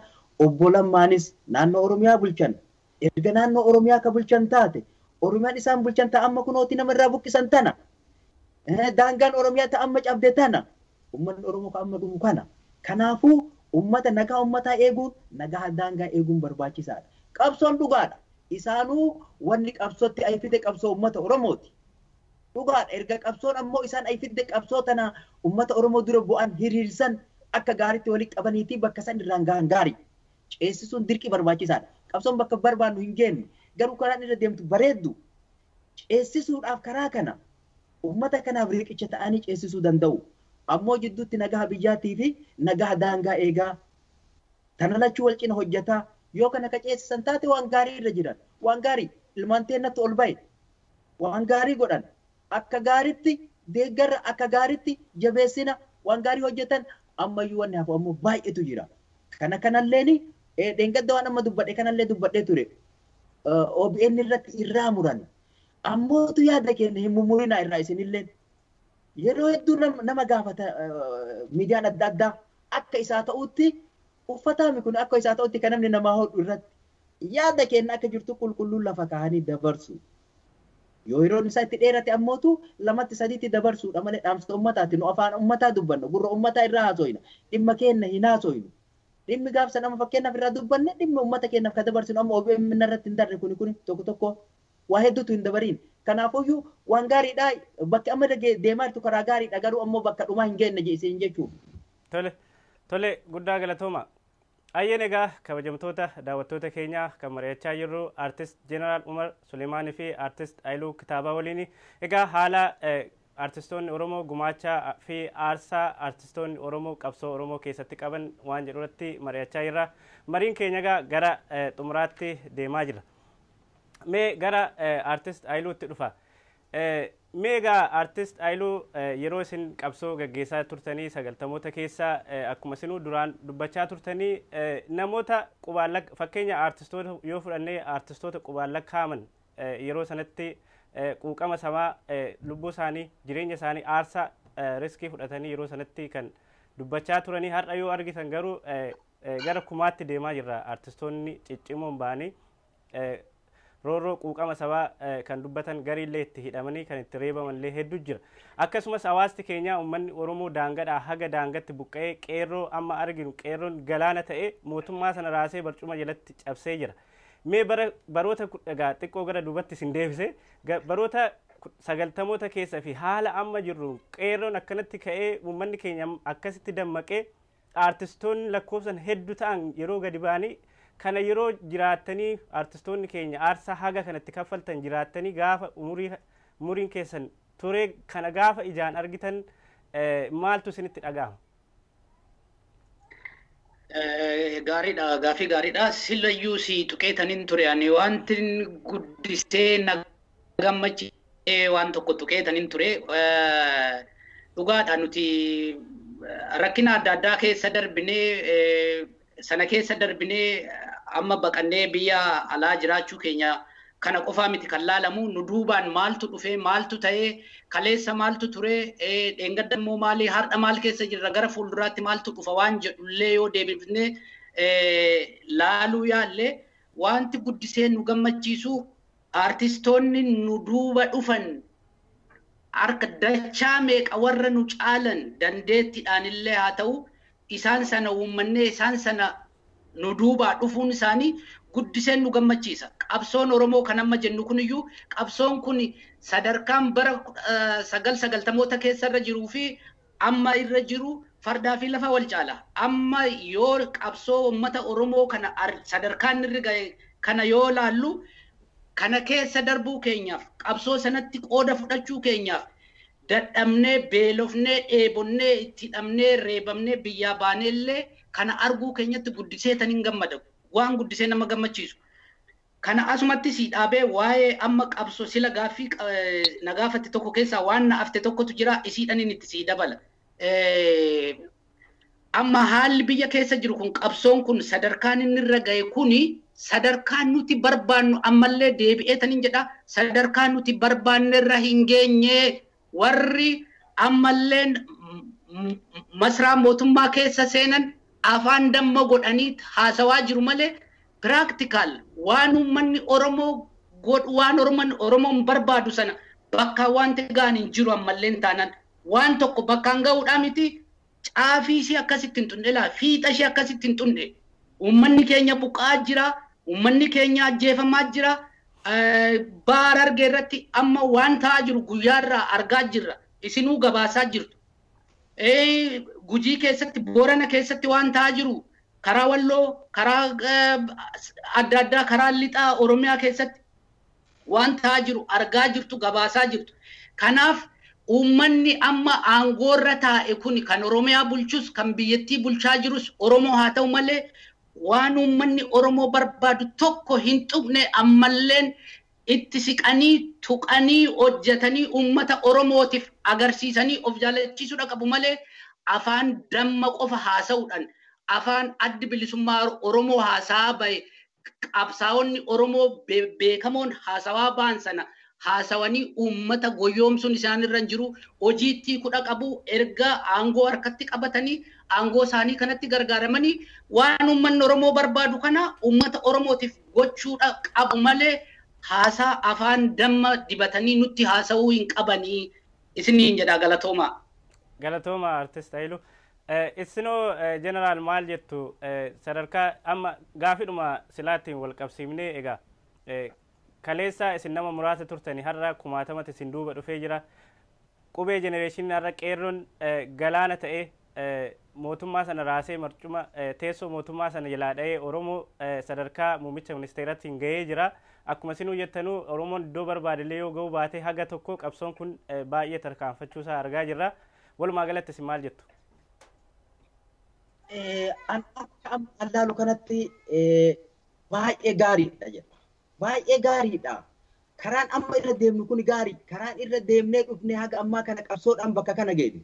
Qabsoo hadhootuudhaan bakka kana geenne. jara amma kana godhaa jennee gaafannu kana jara kana qabsootu gadi fide malee jarri kun kaleessa bari jara waggaa 27 har'aa kana keessa gaafa nuti qabsoo goonu warra nurratti qabsaa'u ammoo haa galatoomanii beekanii har'a qabsaa ta'anii haga nama kamanii ummata kana waliin socho'anii akkasumas poolisoonnis warroonni ammootu obbidiyoo keessaallee dammaqanii haara'ooman kun ummata kana waliin hagana socho'anii karaa kana bu'uun gaarii garuu waa hedduutu afaan sirriidha. Tokkoffaa bakka amma irra jiran kun bakkuma duraaniiti haaroo ittiin jirtu. Maaliif mootummaa dhihaadi keessa jiran obbidiyoon warri amma afran achi jala jiru kun mootummaa dhihaadi san jalatti ka isaan dhaabatan ka achi keessa jirani haaroo itti wayitu ka gadhu kan jiru seerri haaroo illee ka bahee hin jiru. Garuu qabsaa'onni hedduun gara qabsoo dhufanii achi keessa dhiibbaa godhanii jiran. Dhiibbaa godhan kanaan ammoo uummanni illee isaan gargaareeti irratti ol bahanii jiran gubbaa irra jiran. Gubbaa bakka gahan kanarratti waan silaa bakka barcumni sun dalaguu malchiiftu dalaguu danda'u. Jarri lachuu barcuma murteessaa gubbaarra ta'an waan an je'eefi bakki suni waan barcumaa san irra ta'anii dalaguu danda'an dalaguu danda'uudha. Yoo isii sana dalagani waan baay'ee gaarii waa itti nafini. Yoo sana kan dalayne taate barcumatu isaaniif fayyadame malee isaan barcumatti hin fayyadamne. Ummata Oromoo ammootu ummanni Oromoo qabsoo ofiin dhaabne. Deebii teessan isinii deebiifnaa dhageeffadhaa jennaan dhagaa bobaa jalatti qabatee taa'ee jira gadi. Maaliif akka duraanii qawwee alaan barbaadani shimalli nuu qawwee ta'ee jira. Dhagaanuu bombii ta'ee jira. Kanaafuu ummanni Oromoo dhagamaaf shimalaan raase. Kanaaf ummanni kun amma isaan dhageeffatee isaanis ammootu deebii teenna deebii isinii kennina nuu obsaa waan jedhaniif obsaan isaan dhageeffataa jiranii innilleen ammoo obsaan dhageeffannee bakki kun amma lakkiiti waa tokko iyyuu hin dalayne jechuu hin dandeenyu waa hedduu dalaganii jiran jijjiirra hedduu godhanii jiran nama hedduus gadhiisanii jiran garuu haa gadhiisan malee namni kun maal balleesse badii nama hin qabne hidhanii erga ammootu iyyuu namni hidhes duraanis isaanuma gadhiisuun isaanii waan gaarii. Ammoo itti gadi dhiisan kana mana hidhaa xiqqoo keessa mana hidhaa guddatti gadi dhiisan akkamitti gaafa duraa mana hidhaa keessatti hidhan qaama isaanii hidhan malee surrii isaanii niine surrii isaaniitiin achuma keessa ta'anii falmataa turan adada bakka mana murtii dhiyaatan hunda ummannis ammootu sagalee isaanii ta'eetiin jala falmataa ture gaafa isaan gabbahaniitiin ummanni isaan simate ummata bal'aa keessatti gadi dhiisanii akka isaan ammoo ummata keessa deemanii ummannis isaan hin simanne akka isaan illee ummata keessa deemanii ummata isaaniitti dhaamsan dabarfanne akka ummata waliin quunnamne godhanii mana hidhaa xiqqaa keessaa mana hidhaa guddatti hidhanne qaama isaanii gadi dhiisanii sammuu isaanii hidhaa jiran kanallee irraa hiikuu qaban sammuu isaanii kanaafuu ummata keessa deemanii yaada ofii bal'inaan ibsachuu danda'u ummata isaaniitti waliin bahaniitiin waan malchiisu hojjechuu danda'u waan amma dheengaddaa wanti godhan kana hunduma isaatu hin goone jedhan kana hunda isaanii sirreessuudha. Waan baay'ee godhanii jiran wanti godhan ammoo kahaa miti hedduutu hafaadha wanti godhan gaariidha haa galatoomani hin goona ka jedhaniifillee haa galatoomani garuu hojiitti jijjiiruun isaanii gaariidha nu dhageeffadhaa jedhanii dhageeffataa jirra keessa alaan deeggaraa jirra keessa alaan kanaafuu garuu yoo deebii sana dhabne ammootu bakka keenya dubbii teenyatti deebi'uu waan hin hafne ummanni keenya akkasitti qophoonee eegatanuma.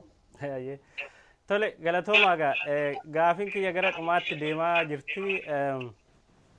Gaafii tokko jira akkuma beekamu tibbana darbee muummichi ministeeraa Dr. Abiy Ahmed walgahii naannoo kibbaa hawaasatti taasisan irratti gama adda addaatiin dhaabbileen siyaasaa akkasumas namoonni biyya alaa baqatanii sababii siyaasatiin bahaniif biyya isaanitti galanii haa qabsaanii biyyatti galaa even miidiyaallee dabalatee biyya keessatti galaa jedhanii ergaa dabarsanii jiru.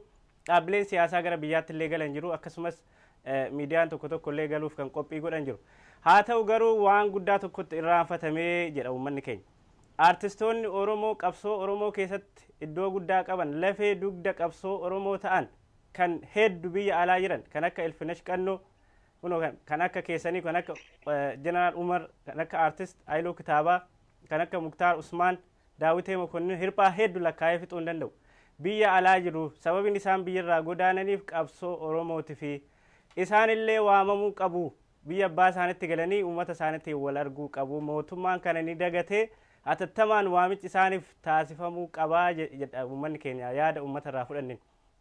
isin kana maal jettu otoo mootummichi isin waame biyya keessanitti ni galtu maal fakkaata ilaalchi keessan kanarratti maalidha?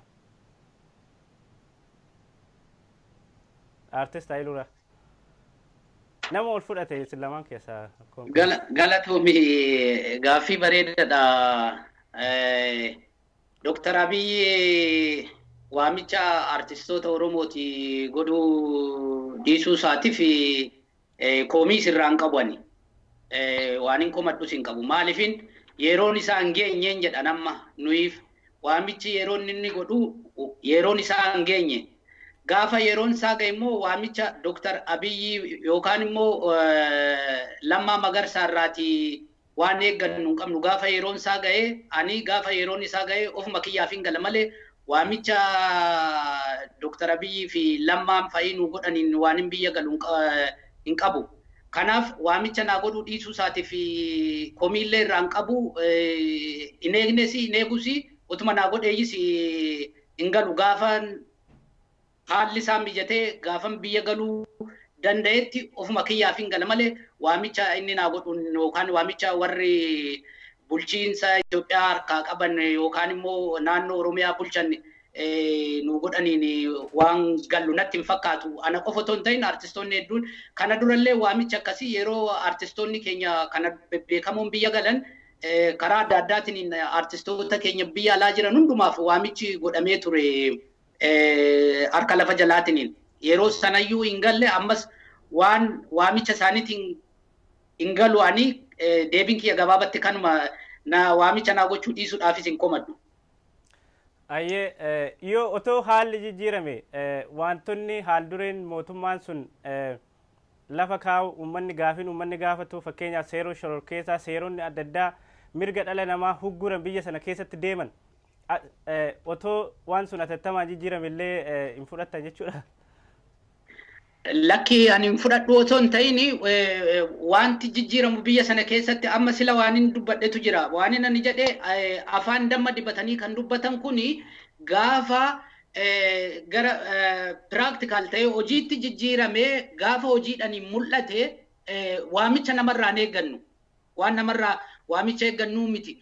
Gaafa wanti sun hojiitti jijjiiramee nutuu gaafannee galuu dandeenya gaafa sana isaanuu osoo nu gaafachuu baatanii haalli biyya sana keessa jiru mirgi dimokiraasii mirgi dhala nama tokkoo bakka itti kabajamuu danda'e yoo kabajame biyya sana keessatti wanti nuti biyya ormaa teenyuuf hin jiru. Biyya keenya gallee uummata keenya waggaa dheeraadhaaf dheebonne sana ijaan arguudhaaf qophiidha nuti. Garuu haalli amma jiru kuni haalli biyya sana keessatti mul'atu atuu jettee amma haala shororkeessummaa waan labsii adda addaa baafatanii lafaa qabu. Amma sun jirutti biyya sana dhaqxee uummata kee arguun uummata keetiif bu'aa buusuun aartii dheebotte kana uummata kee fuulduratti dhiyeessuudhaaf haalli isaa mijataadhaa miti. Kanaaf yoo haalli sun mijate nutuu gaafannee galla anuu gaafadhee taniin galla haalli sun mijannaan. Kanaaf yoo haalli sun mijate waan hin galleef hin qabu garuu amma akkan argutti sadarkaa amma irra jirru kanatti haalli biyyatti nu galchu waan jiru natti fakkaatu. Ayyee galatooma artist Ailuu Kitaaba. Mee gara keessan dhufa General Artist Umar. Mee isinoo maal jettu egaa ani gaafii kana namootatu yeroo adda addaa kaasaa yaada hawaasan isin gaafachaa jira yaada dhuunfaa kiyyaa miti. Artistoota Oromootii fi waamichi godhamuu qaba. Akkuma dhaabbilee siyaasatiif namoota aktivistootaaf akkasumas miidiyaadhaa fi waamichi godhamee jiru artistoota Oromoo lafee dugdaa qabsoo Oromoo ta'anii itti aarsaa kaffalan biyya abbaa isaaniitti irraa baqatanii biyya alaa keessa jiraataniif waamichi godhamuu qabaa mootummaan maaf dagatedha namoonni baay'een komii dhiyeessaa jiru. Isin maal jettu kanarratti? Galatoomaa isinillee galatoomaa uummanni keenyalleen kakaleessallee nu wajjin dhaabatee gaafa argitee diinni garanaa garasin nu marte ufiiti dallawa nu ta'ee lubbuu ufii kennee nu baasee kan nu nyaachise kan nu obaase kan nu cina dhaabate ka adhallee ammootu gaafa nuti isaan biraa fagaannelleen eessa jirtan akkami jirtanii nu jalaa hin hafin adhallee kan nu yaadate galanni walabummaa isaanii bilisummaa isaanii birmadummaa isaaniif haa ta'u isaaniin jedha addunyaa qananii akira jaannata isaaniif haa ta'u haa galatoomanii isaaniin jedha. Biraatiin waamichi mootummaan amma godhe gaarii. Mootummaa waamicha godhuun gaarii. Waamicha duwwaa osoo hin ta'in waan irratti waamuu fi tartiiba itti waamu qopheeffachuu isa malchiisa. Wanti inni irratti nama waamu ummanni kun gaafa duraa biyyaa bahu maaliif biyyaa bahe? Yookiin waa hatee biyyaa hin baane. Biyya ofii falmachuu, mirga ofii falmachuu wanni isa kaase maali? Gaafa achi keessa karaa nagaatiin dubbiin deebi'amuu dadhabamte ummanni keenya kuni du'uu irra duuneetiniin yookiin ammoo yookiin jiraachuu kan jedhu falmeetti namni taqawwee fuudhee ka'e. Sammoota ummata keenya cina dhaabannee ummata keenya kaduu cina dhaabanna jechuudhaan ofirratti murteessine cina dhaabanna. Mootummaa cina hin dhaabanna. Gaafa ummanni keenya gaafiin barbaachiftuun bilbiltuun akka ummanni keenya barbaadutti deebite. Ummata keenya waliin waan ummanni keenya ta'e ummata keenya waliin taana malee hojjetti wanni taanu hin jiru. Isaan lafa jala tana durayyuu 3-4 waamicha nu godhanii jiran. Warra daasporaallee waamicha nu godhan nuti ammootuyyuu mootummaa tajaajiltuu miti. Mootummaa tajaajilaa miti. Nuti warra dhaamsa ummataa dabarsu. Artistoonni ija ummataati. Akkasumas achi asillee yeroo 2-3 harka garaa jalaatiin amma dheengadduma kanallee waamicha garaa jalaa nu godhan garuu ammootuyyuu wanti warroota nu biraa galan biraa warroota yeroo irratti deemee galu biraa hafnee fi ejjennoodha. Ejjetanii deemuun nama gootu ka duratti isin hin jedhu kana. Ejjetanii deemuun nama gootu ejjennoon murteessaa meeshaa diina kan kee yoomuu ittiin mootu.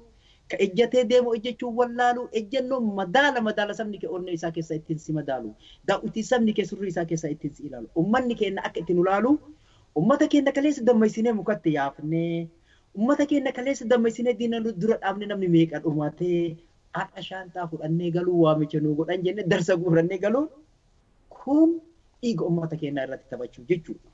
Kanaaf mootummaan ummata keenya sanii deebii kennee taanaan ummanni keenya waan barbaadu sanaaf deebiin isaa deebi'e taanaan gaafiin keenya ummata waliin deebiti. Galmi keenya ummata waliin ta'a malee wanni artistoota ammootu hojjennu ta'u hin jiru. Waamicha isaan ammootu artistoota waamaniif nutillee isaan irraallee hin eeggannu.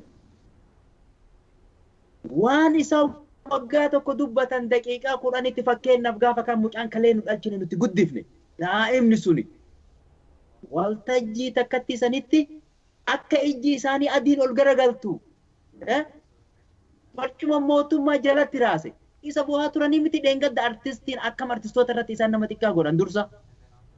Akkamitti nama akkanaa guyyaa akkanaa meediyaan dabarsa jedhanii isaanii bukokkee wal qabani. Kanaaf humni artistiin qabu artiin qabu humna isaanii oliiti waan isaan waggaa tokko haasa'anii nuti daqiiqaa 10 keessatti haasofnee fixuu dandeenya. Humna waan mootummaan tokko asii deemee biyya keessa deemee dammaqsu. Yookiin waan dhaabni tokko hadda argitee walii qabee walgahii bakka adda addaatti godhu. Daqiiqaa 10 keessatti dhaamsa xiqqoodhaan miidiyaallee jabduu miti. Nuti argitee kaasenni kenna miidiyaa. Akkaataan itti dabarfannu hundi isaa miidiyaadha nuuf. Kanaaf ummata keenyaan wal qunnamtii qabna yeerumaa yerootu. Isaan akka xiqqaatti illee ilaalan nuti ofitti amantii qabna. Ummanni keenya ammatuyyuu nu wajjin jira, nutis isaan wajjin jirra. Ilmaan isaaniiti, gurra isaaniiti, ija isaaniiti nu yaadachuun isaanii gaarii. Mootummaan nu dugachuun isaanii mootummaa of dagateeyyuu akka inni of yaadatu ka godhe nuyi.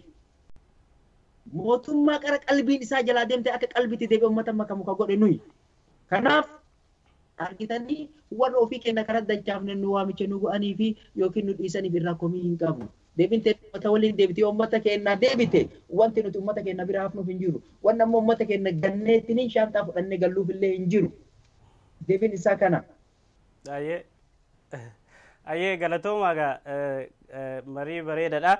Meegaa ani gaafii kiyya fixadhe garuu waan tokko sin gaafadha wallee keessan dhugaa dubbachuuf kiisii kiyya keessatti baadhee guddadhe yeroon baradhu anaaf rasaasa guddaa ture walleen keessanii. Yoo isin mijate wallee keessan keessaa tokko anaa fi daawwattoota Oromiyaa Miidiyaa Neetwork na affeertanii dhuma irratti immoo yoo yaada waan itti dabaltan waan afeeraa otoo isin hin gaafatin bira darbee yoo jiraate irratti na idaatanii.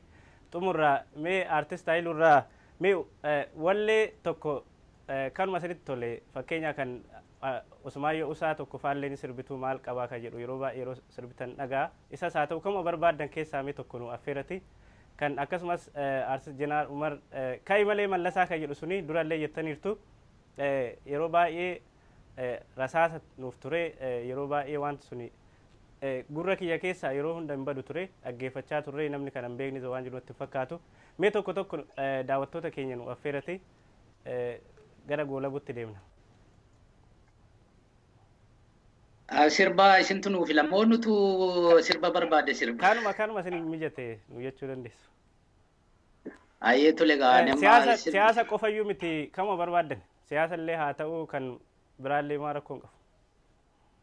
Lakkee amma sirba siyaasaa sirbaatuma jirraa takkaa sirbuu hin dhiifne amma sirba jaalalaan isinii sirbaani. Ayyin ta'a.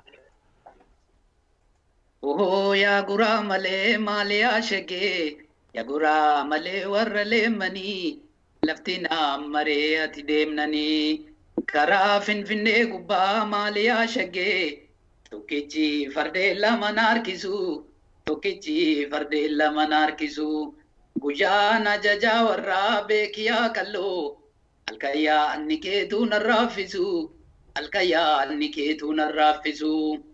Abbaayyen keenaa jibbuu yaa kudhaamatoo obboleeyyan keetis dabalatee isaan maaltu rakkisee yaadamaan makaa naafsituu barbaadee wal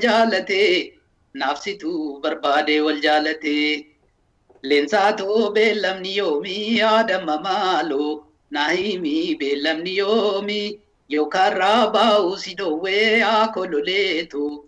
Dallarraa naa darbiloomiin kana fakkaata sirbini amma isiniif sirbu dhumarratti dhaamsa qabda yoo jette dhaamsan ni qabu yoo jiraate uummata Oromootiin qeerroo qabsoo waggaa 3 as darban kanatti lubbuu isaanii wareegan qeerroo biyya keessaa sochii adda addaa godhan uummata Oromoo biyya sana keessa jiraatu biyya alaa jiraatu hundumaaniyyuu baga jiraatanii baga rabbii qabsoo uummata Oromoo sadarkaa kana guddatee gahe kanaan nu gahe ammallee qabsoon Oromoo itti fufee bakka barbaannu sana gahuudhaa fi karaan dhiyaatteertii jabaadhaa tokkummaan uummata keenyaa tokkummaan Oromoo haa jabaatu bakka jirutti walaa dhageenyu haa sossoonu galatoomaa fayyaa naataan jedhaan uummata keenyaan. Ayyee isinillee ulfaadha. Gara jeneraalitti dhufa jeneraal isinillee sirba wallee keessan keessaa kanuma isinitti tole tokko daawwattoota keenya nu affeerate achumaan dhaamsa dhumaa nuu kenna. Waan bareeda galatoomaa isinilleen wanti anamma uummata kiyyaa fi qeerroo biyya keessaatiif dabarsu qeerroo jechuun qeerroo jajjabee akka feerroo. Qeerroo jechuun qeerroo jajjabee akka feerroo dhaala gabrummaa didee tokkummaan falmataa jiru rooroo biyya keessaa diinaan kokkee wal qabaa jiraree argitaa hin dhageessaa birmaduu maaliif keessaa qeerroo jechuun dargaggeettii qeerroo jechuun dargaggeessaa dhaalota bor biyya dhaaluu humna guddaa fi murteessa. Qeerroo jechuun dargaggeettii qeerroo jechuun dargaggeessa dhaalota bor biyya dhaaluu humna guddaa fi murteessa. Dhaaga himee yaa wayyaanee gaafii takkaan si dhiyeessa. Humna guddaa kana fuutee keette kaan diina keessa. Erga qeerroo diina gootee eenyu bulchuu achi teessa. Qeerroo jechuun bar ilmaan sabaa mirga ofii gaafachuun maal badii qaba. Qeerroo jechuun bar ilmaan sabaa biyya ofii falmachuun maal badii qaba. Diina jechuun kee dubbii taphaa dhiisitatuu kee shiraaf taphaa. Shirri kan kee qabsoodhaan cabaa. Qeerroo miti siitu murtiidhaaf dhiyaatee qoramuu qabaa. Qeerroo yaa qeerramsa gaaraa. Diina kan kee godhi daaraa. Okkisiisi dhukke irraa kaasii awwaara. Qeerroo yaa qeerramsa gaaraa. diina kan kee godhi daaraa rokkisiisi dhuga irraa kaasii awwaaraa diina kan kee qinxiteen dhiisinjiisii akka hin dhaabne qabsootee halkanii fi guyyaa daranuu cimsadhuutti finiinsi jedhaanii wanni isaaniif dhaamu qabsoon uummata keenya akka ho'itu tun qabbanaa'uu hin qabdu. Deebii isinii deebifna jechuun sirri nullee dhageeffachuun sirri yoo deebiin teenna nu deebitee karaan kun ceemsan nu geesse harka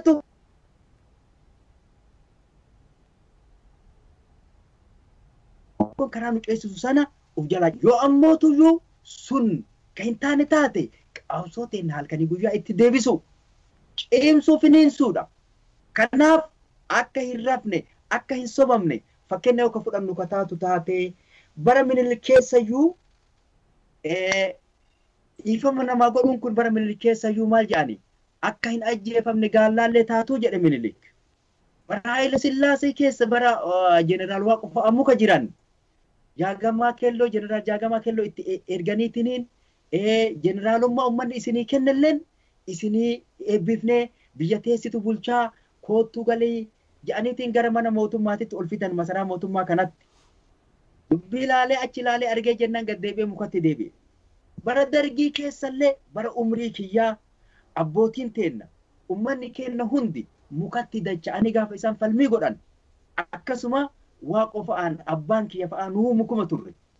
Mukatti gaafa dacha'anii muka turan mangistuu maal jedhu warri mangistuu uummata hagarraa shiftaa ta'e dhiifama isinii goonee galaa jedheen. Wanna hagarraatiif dhiifama isinii goonee ka hidhamtanillee nagaan ba'a jedheen. Uummata Oromooti jijjiirraan hin dhufne. Ammootuu dhiifamni kuni akka isin hin dagachiifne bara hundaa ima jira. Jarri ammootuu dhiifama gootee gayyaasuu osoo hin ta'in uummanni kun badii hin qabu ka silaa dhiifama gaafachuu qabu jara. Jarri akkamitti fakkeenyaaf amma yoo carraan kun akiiti nagaan kaceen taate isaan gargaaraa gara guddaa akkamitti uummata keenya ka hagaardhaa ajjeessaa turan buqisaa turan kanaaf ittiin gaafatamne jarri kun. Qabeenya hagaardhaa saamanii harkaa qaban kanaaf argitee irraa hin warrafamne jarri kun. Nagaan ce'uuf deeman kun xurataa bahee jechuudha. Nagaumaan nu waliin argitee suuta gadi bu'anii kennanii deemuuf yoo dhihee qalbii rabbi isaanii kennituun bareedduu turte. Yoo osoo amma gargalchi ka itti dhufu kataatu taate jarri kun yoo abbaa irra aanetu hidhatti guura yookiin uummanni Oromoo yookiin duu yookiin jiraachuu gaafa irra aane jarri kun hidhatti duuru. Qabeenya hagaardhaa jarri saamte kun ammootu hin warrafama. Kanaaf jarri maal dhiifama namaa goote dhiifama gaafatteetiin uummata kanaafi qajeelchitee karaa itti kennitee deemtuu isii malchiisaa jaraafillee dhaamsa kana isii barbaachisaa uummanni keenya ammoo akka tanaan hin dogoggorre. Qalbiidhaan ija gatiitiin dubbii ofii eeggachuu gurra gatiitiin dubbii ofii ammootu dhageeffachuu ammootu humna tokko wal dhagahee wal jala yaa'u afaan ta'uu dhabu keessaa fi alatti dhaabnis hawaasnis dubartiinis dhiirtis dargaggoon keenyas warra amma wahin deemne jedhu kana haa dhageeffatu. Deebii jarri deebisan haa laallu. Hojii jorra hojjetan haa laallu. Jaraallee humna ta'aa haa oofnu. Yoo ammoo jarri ka ceesiftu taate gaarii yoo kan ceesiftu taate waa dhagaa binnaa dhagaan bombii ka ta'e miilaana waa shimala bittaa shimalli ka qawwee ta'e durmaanii kana rarraasee uummanni Oromoo asiin gahe tokkummaa isaatii fi shimalaa fi dhagaadha. Akkasuma mancaa fi billawa eeboo waraana maal barbaachise qawween amma haga uummanni onnee hidhachuudha surri hidhachuudha tokkummaa hidhachuudha qawween kana ta'ee jira. Kanaafuu uummanni keenya qabsoo ofirraa akka of hin daganne jechuudha tanuma isinii dhaamuu fi isin ammootu warri nu ofeertanii yaada keenya nurraa fuutan. Ulfaadhaa barakadhaa galatooma uummata keenya kan yaadateef rabbiin ammootu bilisummaaf walabummaaf birmadummaan isin haa yaadatu jenneeni qabsoo teessan ammootu akka ammoo isin harkaa hin mili akka ifaajee teessan ta'e isin itti dhumtan ta uummanni keenya hadha itti dhume dhiini namoota keenya lafatti badee ammallee tokko nu harka haa ijaaf godhee ittiin hin tarre ija gatiitiin eegaa qeerroon jabaachuu uummanni jala dhaabbachuu isinin jedha galatooma. Hayyeegaa keessumoonni keenya marii dhimma gumaachaa fi aarsaa artistoonni Oromoo qabsoo Oromoo keessatti qaban mata duree jedhu irratti egaa marii kana fakkaatu goonee ammas irra deebinee maqaa daawwattoota Oromiyaa Miidiyaa Neetworkiitiin guddaa isin galateeffannaa ulfaadhaa horaa bulaa isin jenna. Isinillee ulfaadhaa ulfaadhaa nu affeertanii bakka kanatti nu dubbistanii yaada keenya uummata Oromoo biraan ga'uudhaaf uummata sagalee keenya dhaga'uu fedheen nu arguu fedhe biraan ga'u keessaniif isinillee kabajaa guddaa qabdu ulfaadhaa uummata keenyaanis galatoomaa nu jedhaanii fayyaa ta'a horaa bulaa. Akkasumas miidiyaan kunis miidiyaa uummata keenyatti ijaa gurra godhee miidiyaa uummata keenya keessaaf alatti wal dhageessisee miidiyaa rakkoo uummata keenya argite ta'uu waalamte baasee miidiyaa ammootu humna uummataaf ta'eetiin mootummaa kana jalatti raasee ka sagalee uummataaf ta'ee isin hadha warra asirraa dubbattanii warri obbo Jawaarilleen ilmi keenya Jawaar ka waan kana argite uummata keenyaaf yaadee qopheesses ummanni keenyallee ka horiif qabeenyaan bira dhaabateetiin akka miidiyaan kun jiraatu godhes hundi keessanuyyuu warri hadha uummata keenyaaf tajaajila kennitan galanni keessan walabummaa bilisummaa birmadummaa teessan isin haa ta'u ummata keenya cina dhaabachuu ittuma fufaa halkaniif guyyaa itti fufaa dubbiin ummata keenya hin dhumanne ammayyuu fagoo jirti jajjabaadhaa isiniin jedha. Hayyee ulfaadha. Hayyee nagaa kabajamtoota daawwattoota keenya mariin artistoota Oromoo Jeneraal Artist Umar Suleemaanii fi akkasumas artist Aayiloo Kitaabaa waliin taasifnee egaa kan nagaa hammaatti maarree egaa waan nu daawwattaniif hordoftoota fi hordoftoota